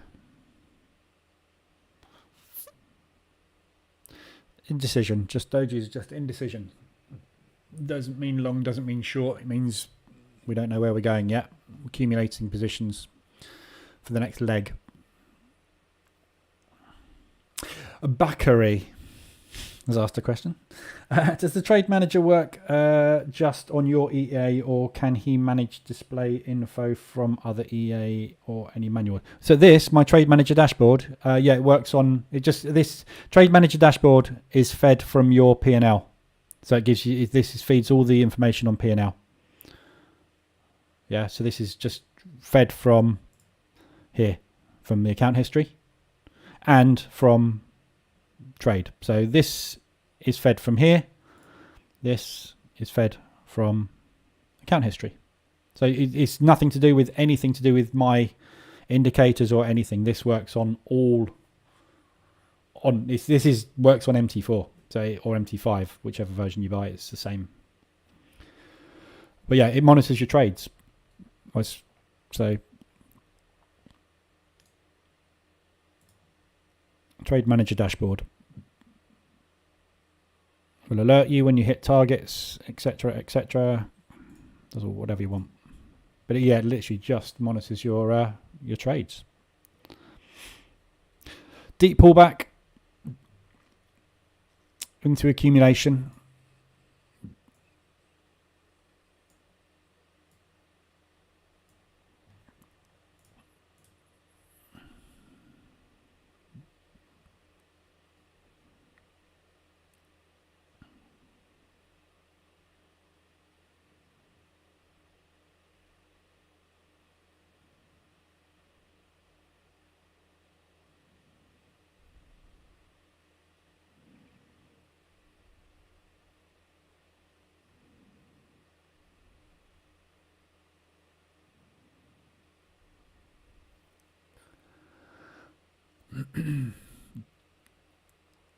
See if we're going to hold up here,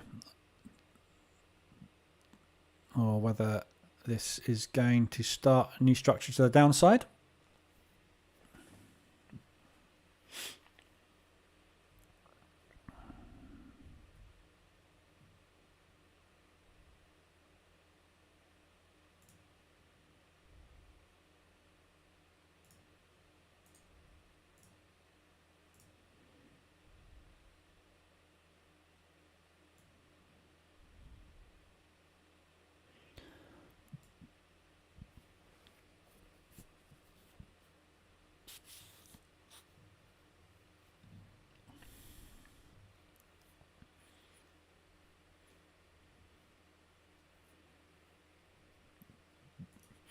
Try one long there. Quick double bottom on the minute, rejecting out of this area potentially.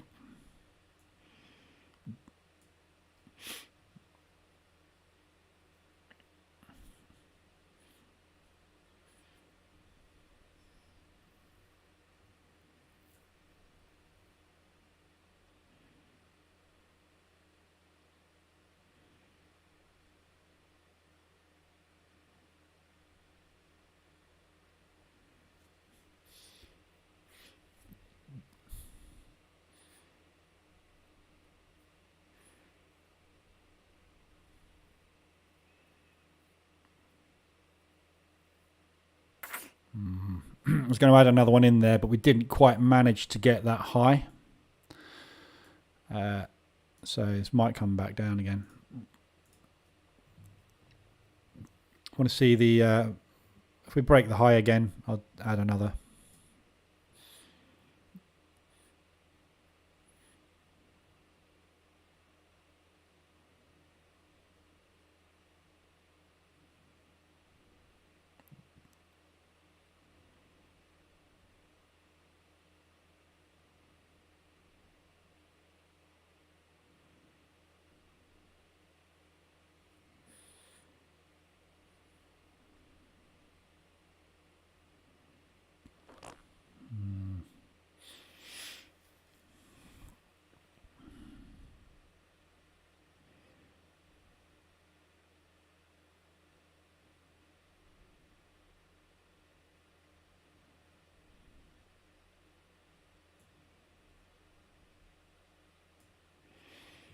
Just tighten the stop up on this. It's not going yet. Might get stopped out and then it might go, but we just tested that wick of that doji again. So we're either going to find support there and go on the 1 minute or we're not. So I'll just get out if it doesn't. Not a very convincing 5 minute push, is it?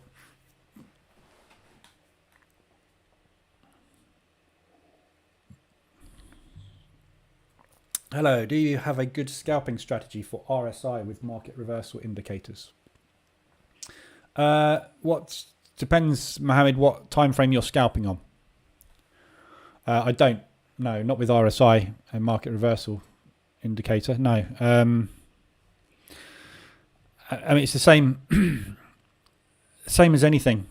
If you want to use market reversal indicator and the RSI,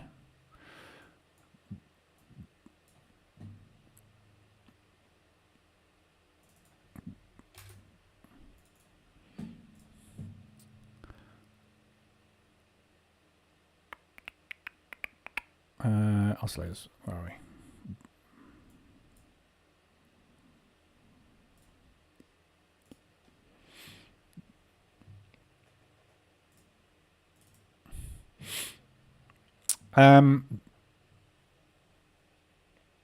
You can see where the alerts are. So you'd have to fine tune the RSI really for whatever time frame you're looking at. I mean, the RSI needs to be fine tuned for individual time frames. You probably want to go much faster. Maybe 14 actually.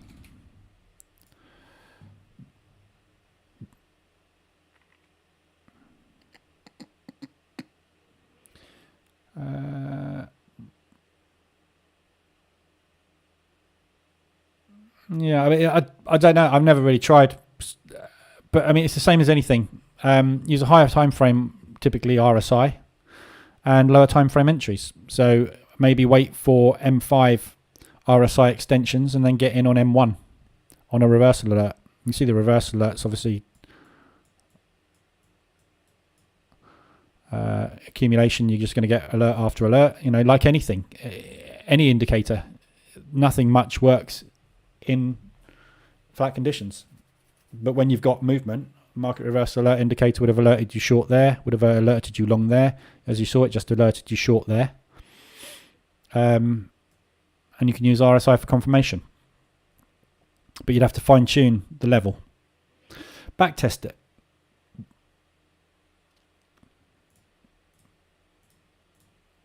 M5.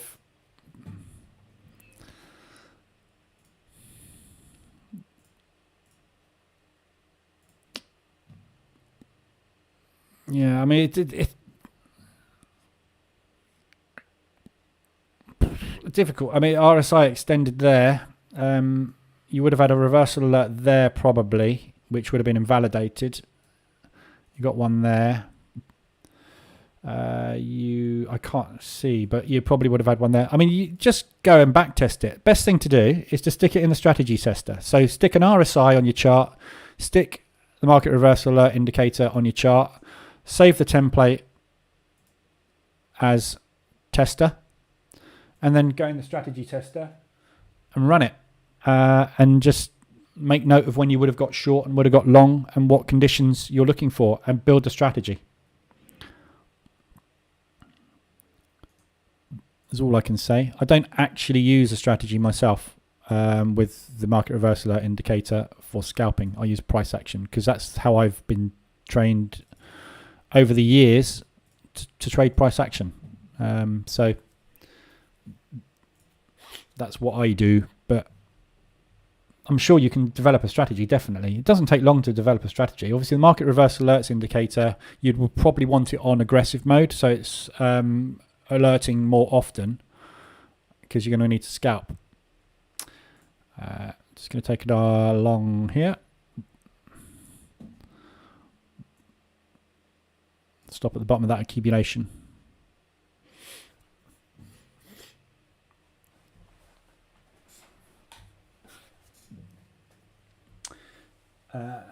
Did you miss yesterday's high? The pin at the top swept out nicely for a short off the top. I don't know what you're talking about, Photos. What are you looking at? Did I miss yesterday's high?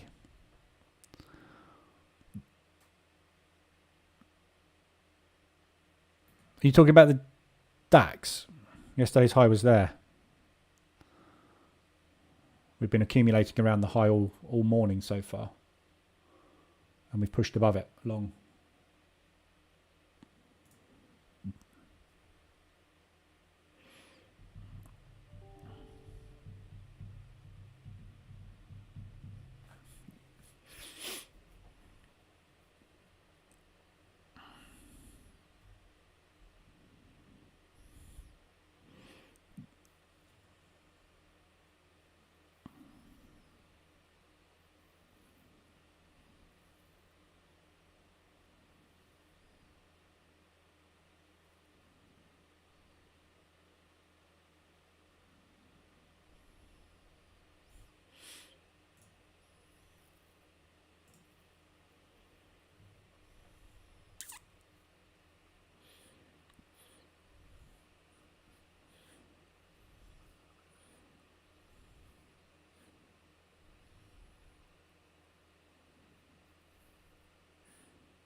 Germany 40, I have yesterday's high at 15,734. 15,687.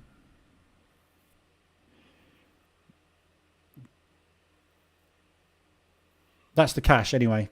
15, not 15,734.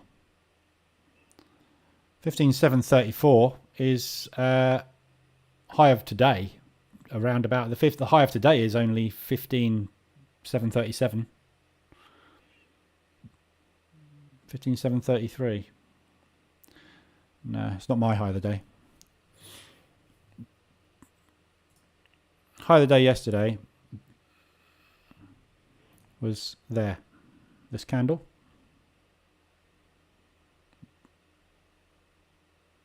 We opened at high of day, filled the gap and pushed back up this morning. Then we pulled back down, broke the high of the day. Now we're just retesting the higher day now.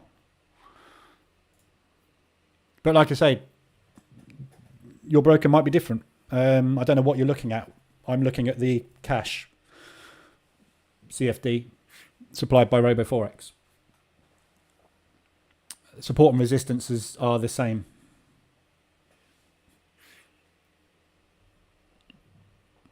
So, yeah, I mean, don't know.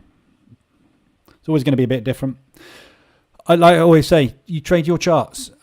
People email me or DM me in the Telegram group saying, I've just had a market reversal alert on here. You've just shown me that there isn't a market reversal alert. Why not? Because you've got a different chart. You've got different data feed. You're going to get different data. People say, I've backtested the EA. I get completely different results to you. Different data. Of course you're going to get different results. Always try and go with a broker that uses UTC +2 time zones, because that's what the world uses. commonly known as New York closed candles. If you've got a broker that uses UTC closed candles, you're going to get completely different data to me. Your 4-hour candle is going to close 2 hours different to my 4-hour candle. Of course you're going to get different signals, different levels, different prices, different everything. But this is why price action and market structure is so important. If that high for you is in a completely different place, that market structure and movement of price will not be. That will be the same on your chart as mine. That level might be there or there or there, but it's irrelevant. As long as that movement is the same, we're all seeing the same thing, aren't we? But like I say, CFDs and futures, centralized exchanges, obviously are different.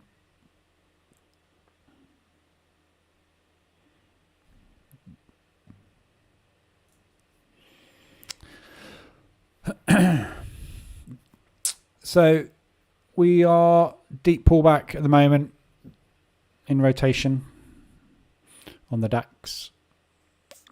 Again, very slow day, but still going up. Daily,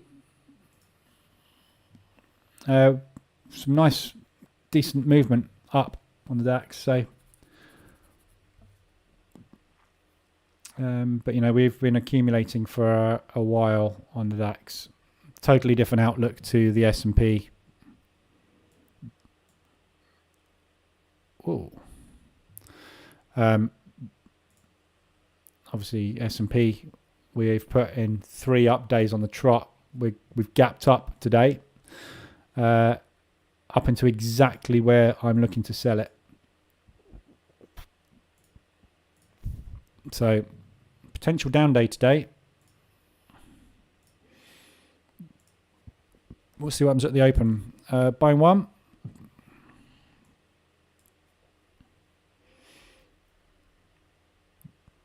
Looks like we just wanted to stop hunt that liquidity down there.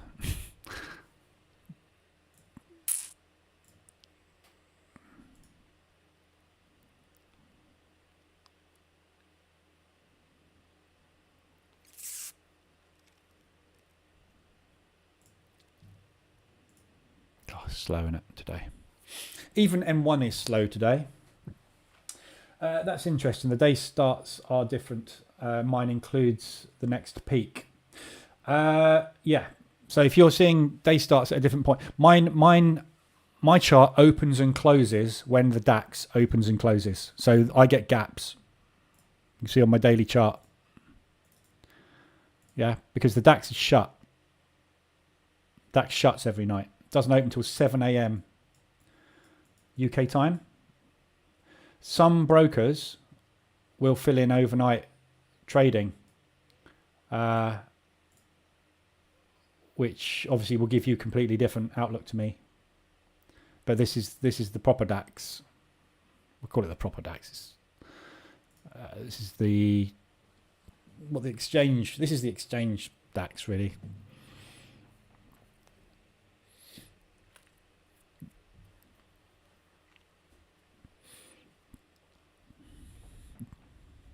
You know, if you're trading intraday, if you're scalping 1 minute, 5 minute, it doesn't make a massive amount of difference.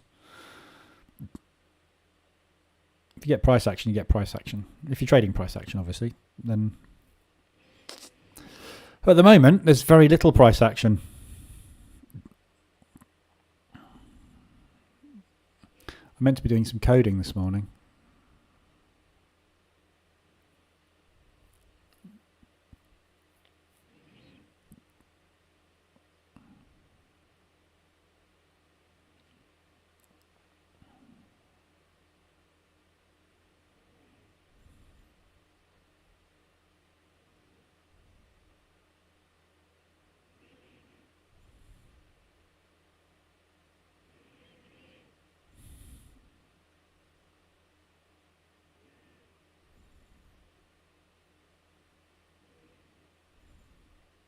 Wow. 20 minutes sideways. I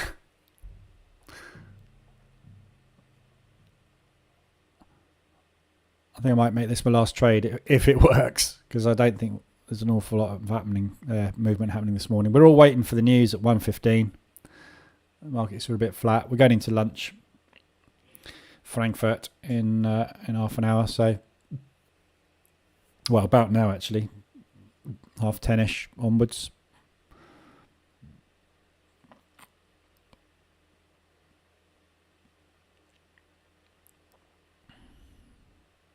I'm just trying to get another position on this, but it's not giving me any movement. So,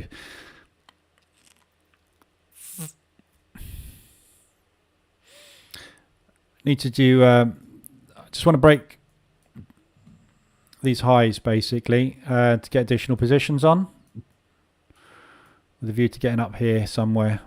But it's just not moving at the minute, is it? Pepperstone, all good. At least I know. It seems the Germany 40 starts at 1. All my Forex starts at midnight. Well, if your Germany 40 starts Germany 30, used to be Germany 30, now it's Germany 40. If it starts at 1 a.m., that's not, the market's shut. The DAX is shut.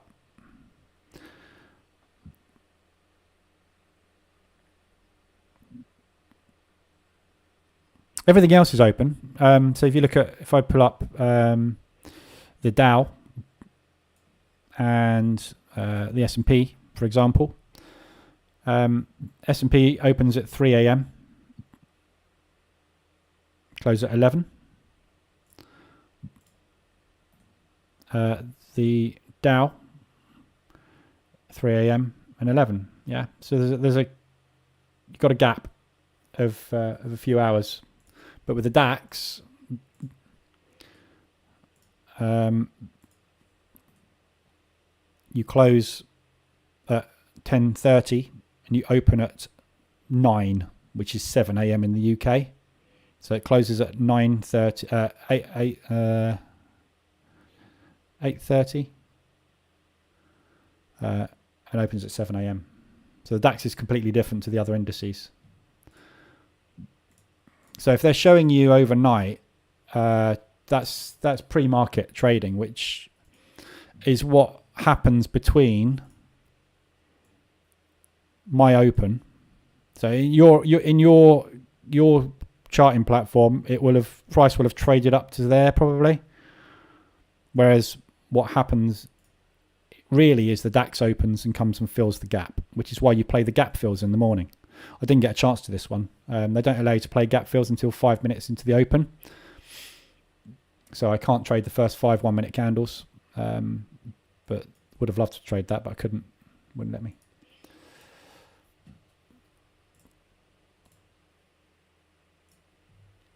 This is not working this morning. It's just... bleh.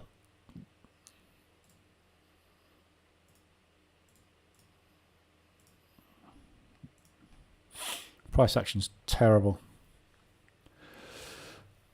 We just had a rejection wick. So this is either going to go now or it's not. Either way, I'm honouring that, which is a 0.5% stop. And about 1.5% TP. And I will add on the way up if it moves, but it drops an hour, goes 23.50 to 1. Yeah, I mean, I don't know what that's plotting, to be honest. I really don't, because it's not open, the DAX. So it's just your broker is supplying a feed of data, I guess. I don't know. I don't know where it's coming from, because it's not coming from the DAX. But there's a lot of synthetic indices out there, isn't there? I mean, I could open a brokerage tomorrow and plot the S&P 500. I don't have to plot exactly what the S&P 500 is, do I? Plot what I like. What you see on the chart is nothing to do with. This is why I don't trade things like the VIX and any synthetic indices generated by brokers, because who's to say what is volatile and what's not volatile? Yeah. If you're a broker, and you know, I've done videos on this in the past, but if you've got a load of people that got stops there, and a load of people that got stops there, and you're a broker, why wouldn't you do that? because you just take all the money then, don't you? That's exactly what brokers do when they widen the spread. They're just taking liquidity. They've got pieces of software. There's software brokers use, and on their screen is every account that manager at the brokerage is managing, and it shows you all the stops, all the open positions. It shows you the margin level. It shows you everything, and it shows you price levels for your entire customer portfolio. So if price reaches X level, our company makes Y. If price reaches this level here, our company makes Z. We are currently at X. If price moves up to here, widen spread 3 pips, you will make X. Widen 5 pips, you will make XX. That's what brokers do. Fact of life. Why do you think around the news you see your spread go like from there to there? Because there's a load of pending orders in the market for people that want to try and trade the breakouts on the news. So what do? They take that before the news even happens. Don't be fooled. Your data feed is your broker.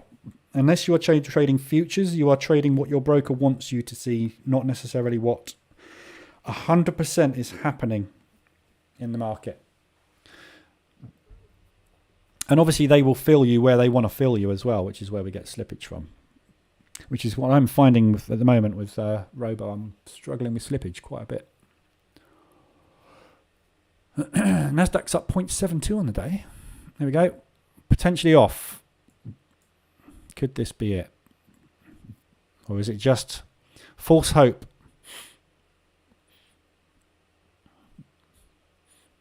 Back above the 20 anyway.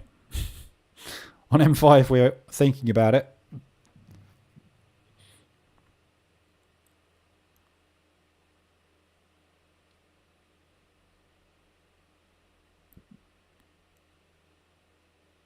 There's a video on YouTube about broker software. I've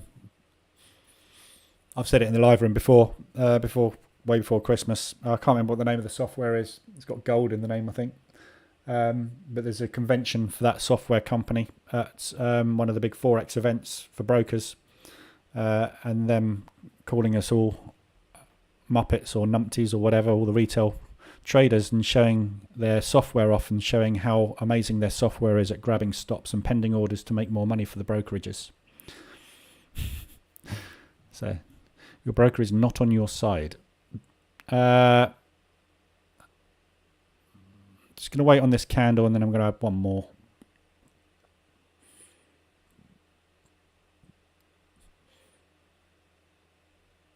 There we go. One more in there.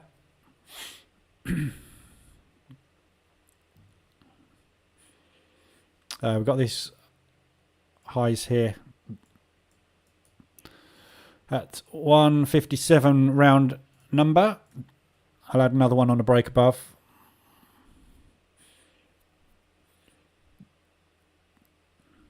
See how far we can get this pullback. Assuming it's a pullback and we're not going to break new highs. Market structure is still bullish.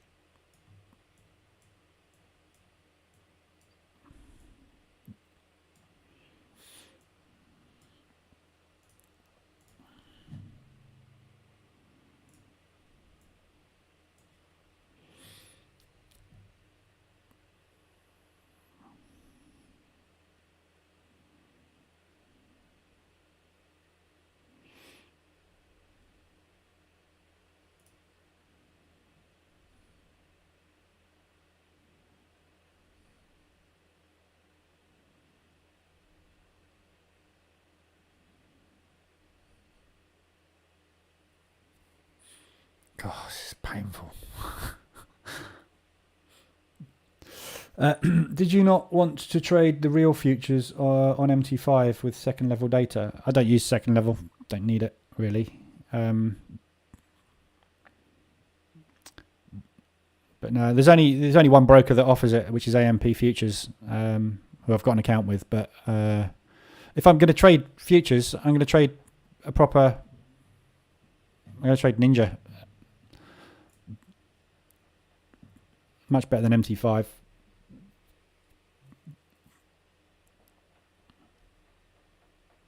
And I can choose my broker and obviously all the prop firms. I'm using a prop firm for futures, so none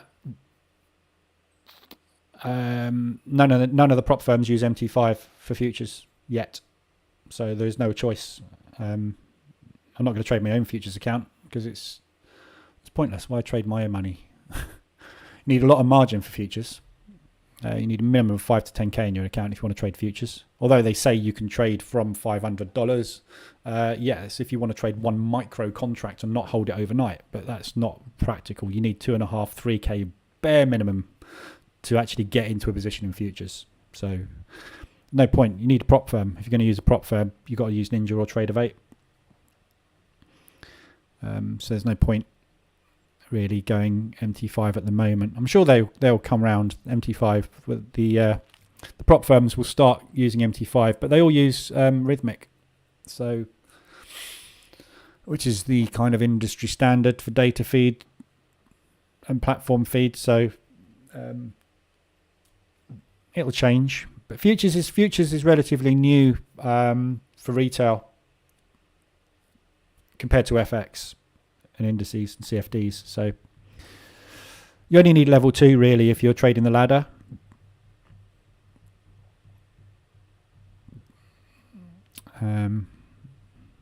Which I don't. The ladder's all manipulated now, so there's no point anyway. Nothing you see on the ladder is real.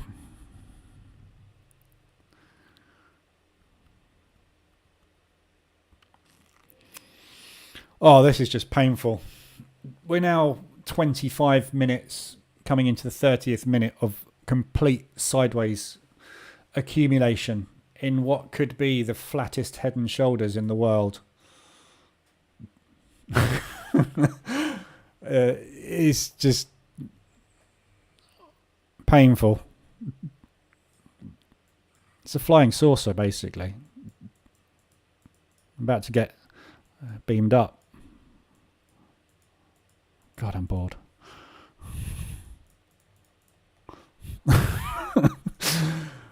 Nothing's happening. If I get back to break even on this, I'm going to close this out and come back this afternoon because there's no point in sitting here. All good. Just wondering with your MT5 indicator set and unmanipulated data feed. Yeah, just can't trade futures on MT5 at the moment. You can trade with AMP, but you've got to have a lot of money to do that. So there'll be more brokers coming on, I'm sure, with futures. But you know, the contract size that you can trade with futures is not specified by the brokers; it's specified by the CME. So your contract when you're trading futures is with the CME, which is why with all prop firms and data feeds you have to sign an agreement with CME or whatever exchange you're trading through, depending on what futures you're trading. So it makes sense to use NinjaTrader, really, because your data feed is not broker related. So, and the way that MT5 is going at the moment, they've just released a software update for MT5, which has broken virtually everything. And the thing I hate about MT5 is that they force you to update. When you launch MT5, it automatically updates. I don't want it to update because it breaks all the time.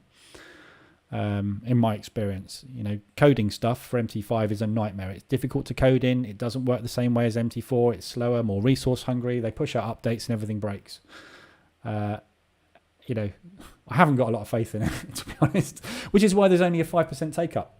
Yeah, 95% of my indicator sales are MT4. I've got them all for MT5, but nobody buys them because nobody uses it. Everyone's like, oh, MT5 is the best thing since sliced bread.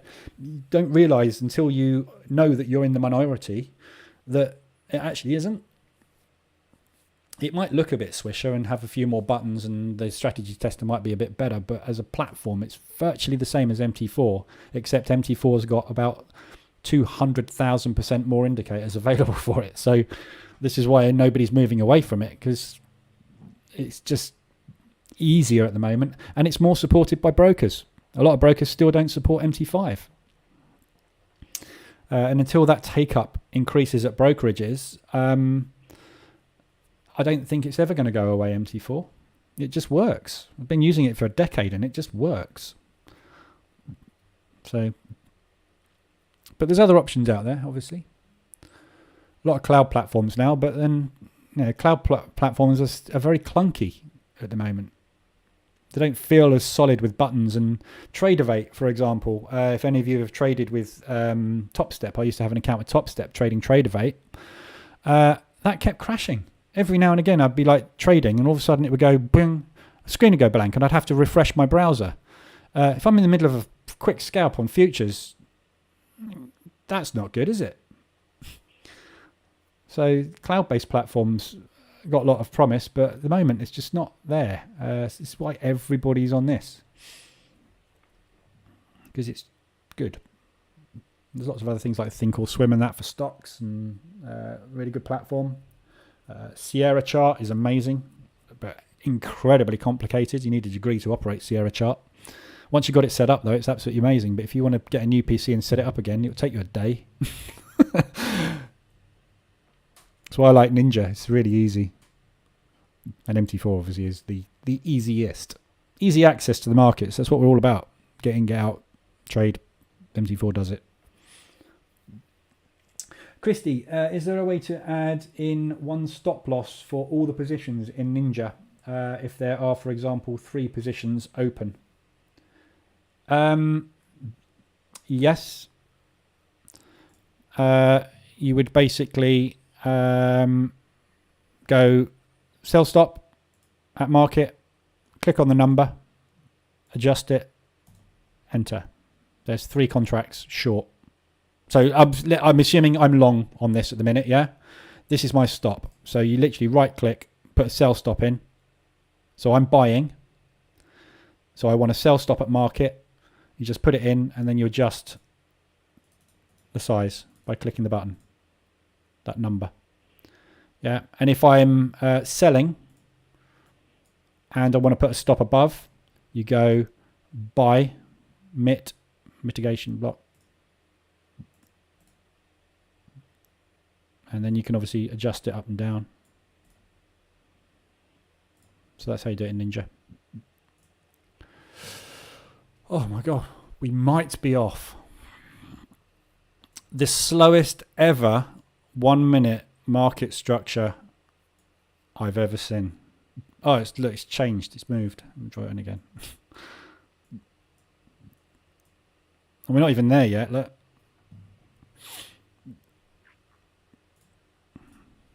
This has got to win the award for the slowest trade I've had this month. I know it's only the second, but this is still the slowest trade I've had this month.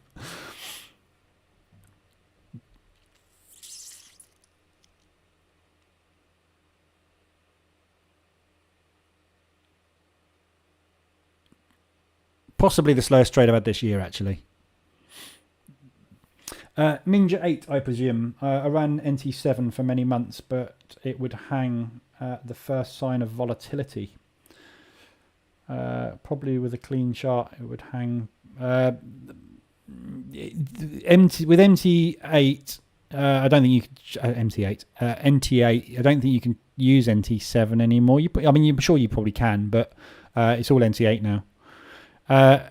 What I find about NT8 is it's lightning fast, but it's dependent on indicators. If you load an indicator that is very resource hungry, it takes a long time to update your chart. If you run a data series for too long, so I load in 5 days worth of data on M5. I don't need more than that.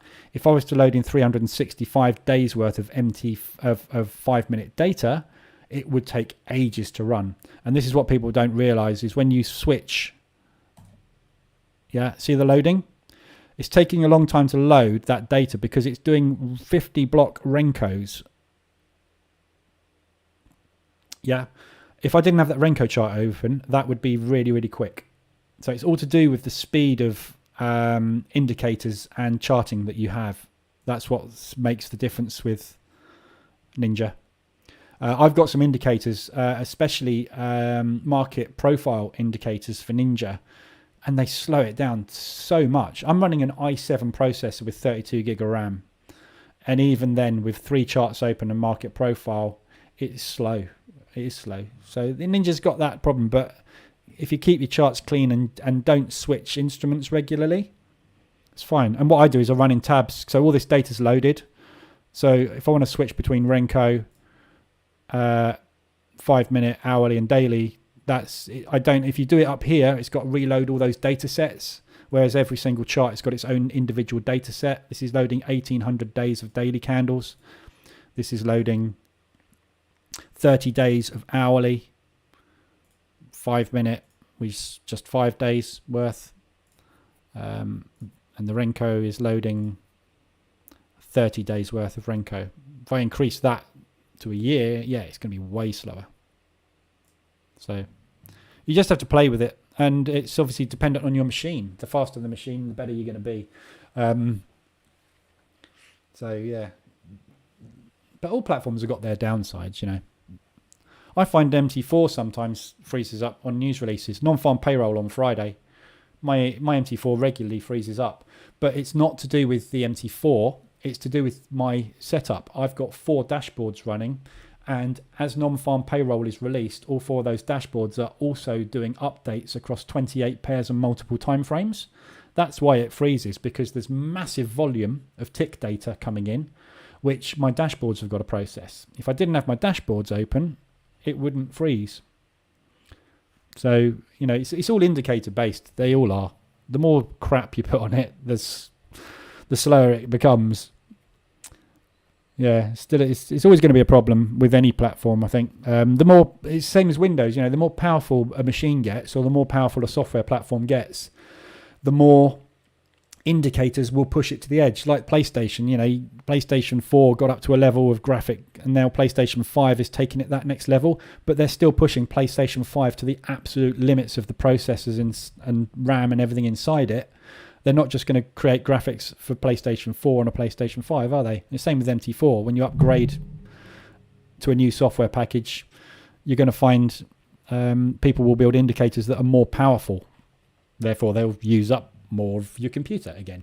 Yeah, it's a never-ending cycle of living on the edge. This trade is just floundering at the moment.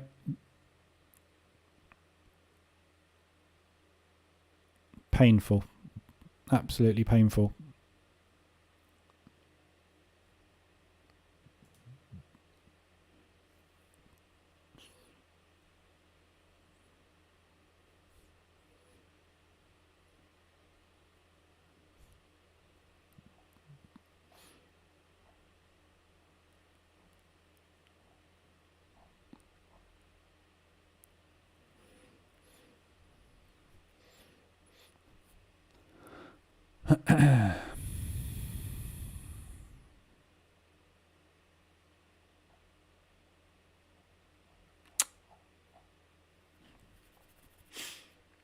Diamond, I shut down all my dashboards for non-farm payroll so it doesn't hang. Yeah, the best thing to do.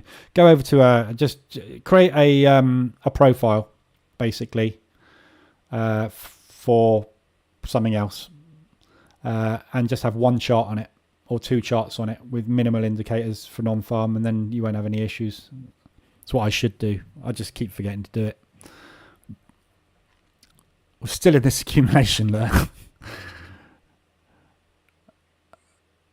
50 minutes now since we got down here, pretty much.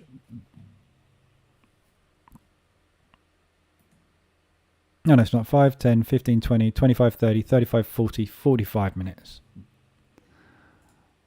Looking like I'm going to stop out. Boom, gone. Right, I'm going to call it a day there. I can't trade this. It's not moving. So I'm going to leave it there. It's too slow to trade. I'll be back this afternoon, 2 o'clock. Right, so obviously be aware. I'm going to be trading probably unemployment figures. The futures market will not be open, so I won't be trading futures. So I will have to trade CFDs. So I'll be trading in here probably on the Dow, I would imagine. Just to see if I can scalp some money out of the news movement, so see which way it goes, and then try and scalp a bit out of that. But be aware, obviously, of that this afternoon.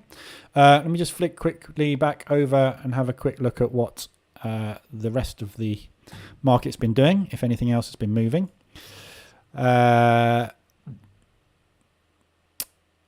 US dollar's coming down, so more negative movement on the US dollar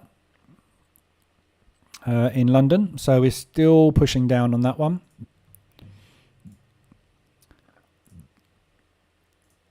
No ADR hits. 4 hours. We got pound CAD and pound US. So a few more hits on 4 hour. So pound US still pushing. So basically everything against the US dollar obviously is still going to be pushing at the moment. So US dollar is squeezing down really, really hard. Euro US dollar, I'm in short on that. So yeah, these are all looking, getting even more extended. So yeah, beautiful pullback potential.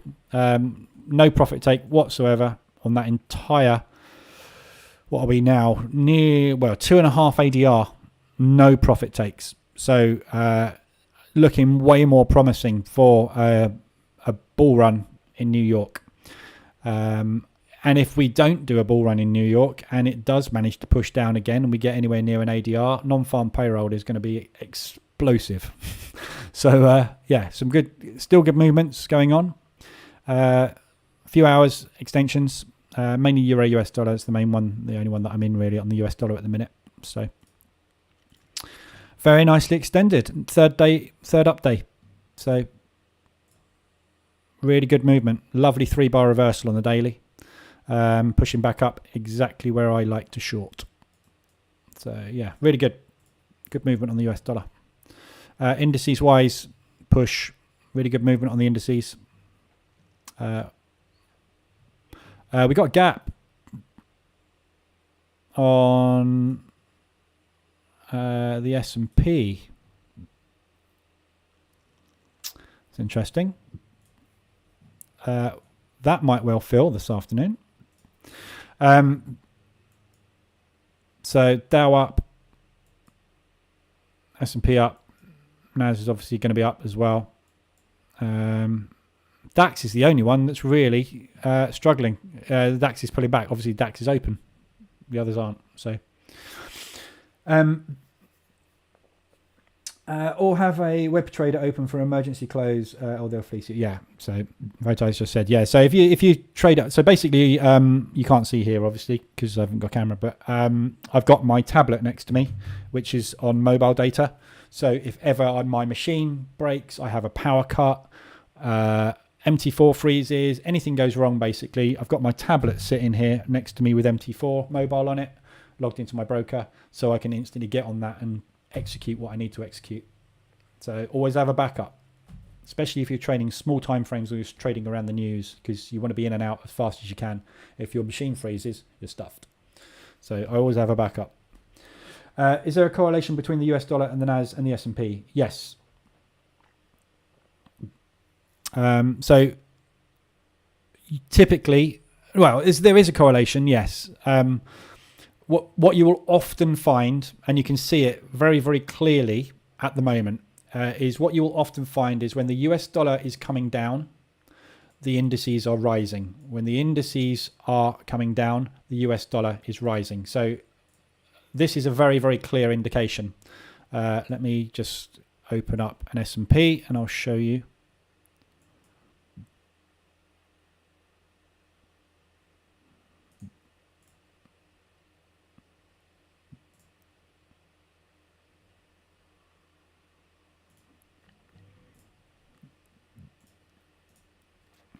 Yeah, so S&P, as we know, came down for ages. US dollar went up. US dollar starts to come down. S&P rises. So there's an inverse correlation between the S&P and between the US dollar and the NAS. They all roughly work in the same way. So as money flows into the stock market, yeah, it flows out of people's banks. Yeah, so the M2 money supply drops, which devalues the currency. This is the same on all stock markets. So there's no way of really utilizing this to make money in an arbitrage sort of way. But yeah, when we're expecting a strong pound, we'll expect a weak stock market a lot of the time. This isn't always the case. It all depends on what the Fed is doing, whether the Fed is printing money, whether the Fed is buying bonds. There's a lot of underlying economics that go into it as well. But you will find quite a lot of the time you will see that sort of pattern, which we're obviously seeing it at the moment, but it isn't always that way. It's like anything, things go in and out of correlation. So it's kind of a little bit hit and miss, really. I don't pay much attention to correlation, really. Price action. Yeah, if they're selling the hell out of this thing, they've got to get out of it. Yeah. Everybody's been buying tons and tons and tons of stocks. There will be a profit take move on those interim purchases, as there will on this. So, which is why I said, potentially looking for an S&P pullback today, because we've had 4 days on the trot upwards. But I'm looking potentially for an S&P collapse. If you believe the doomsayers out there, we are in the middle of the first leg of the bubble pop. This is the pullback on the bubble pop. Which I don't know, but for this accumulation to happen in earnings week is quite unusual. Earnings week is a bull rally normally. Earnings week was an accumulation this time. That's not normal. And then we had a bull run when we didn't have strong earnings coming out. It just all seems very back to front at the minute.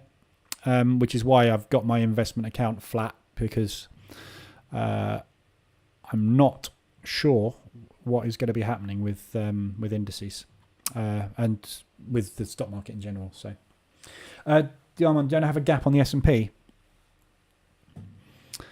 Again, depends on your broker. Let me just have a look on. So this is a Axie.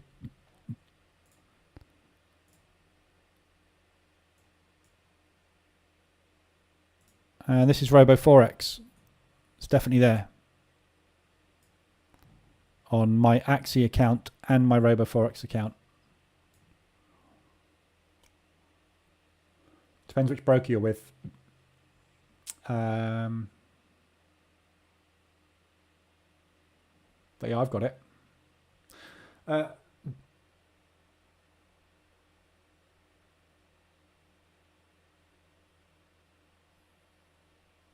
11 till 11:30. That's not the right time, is it?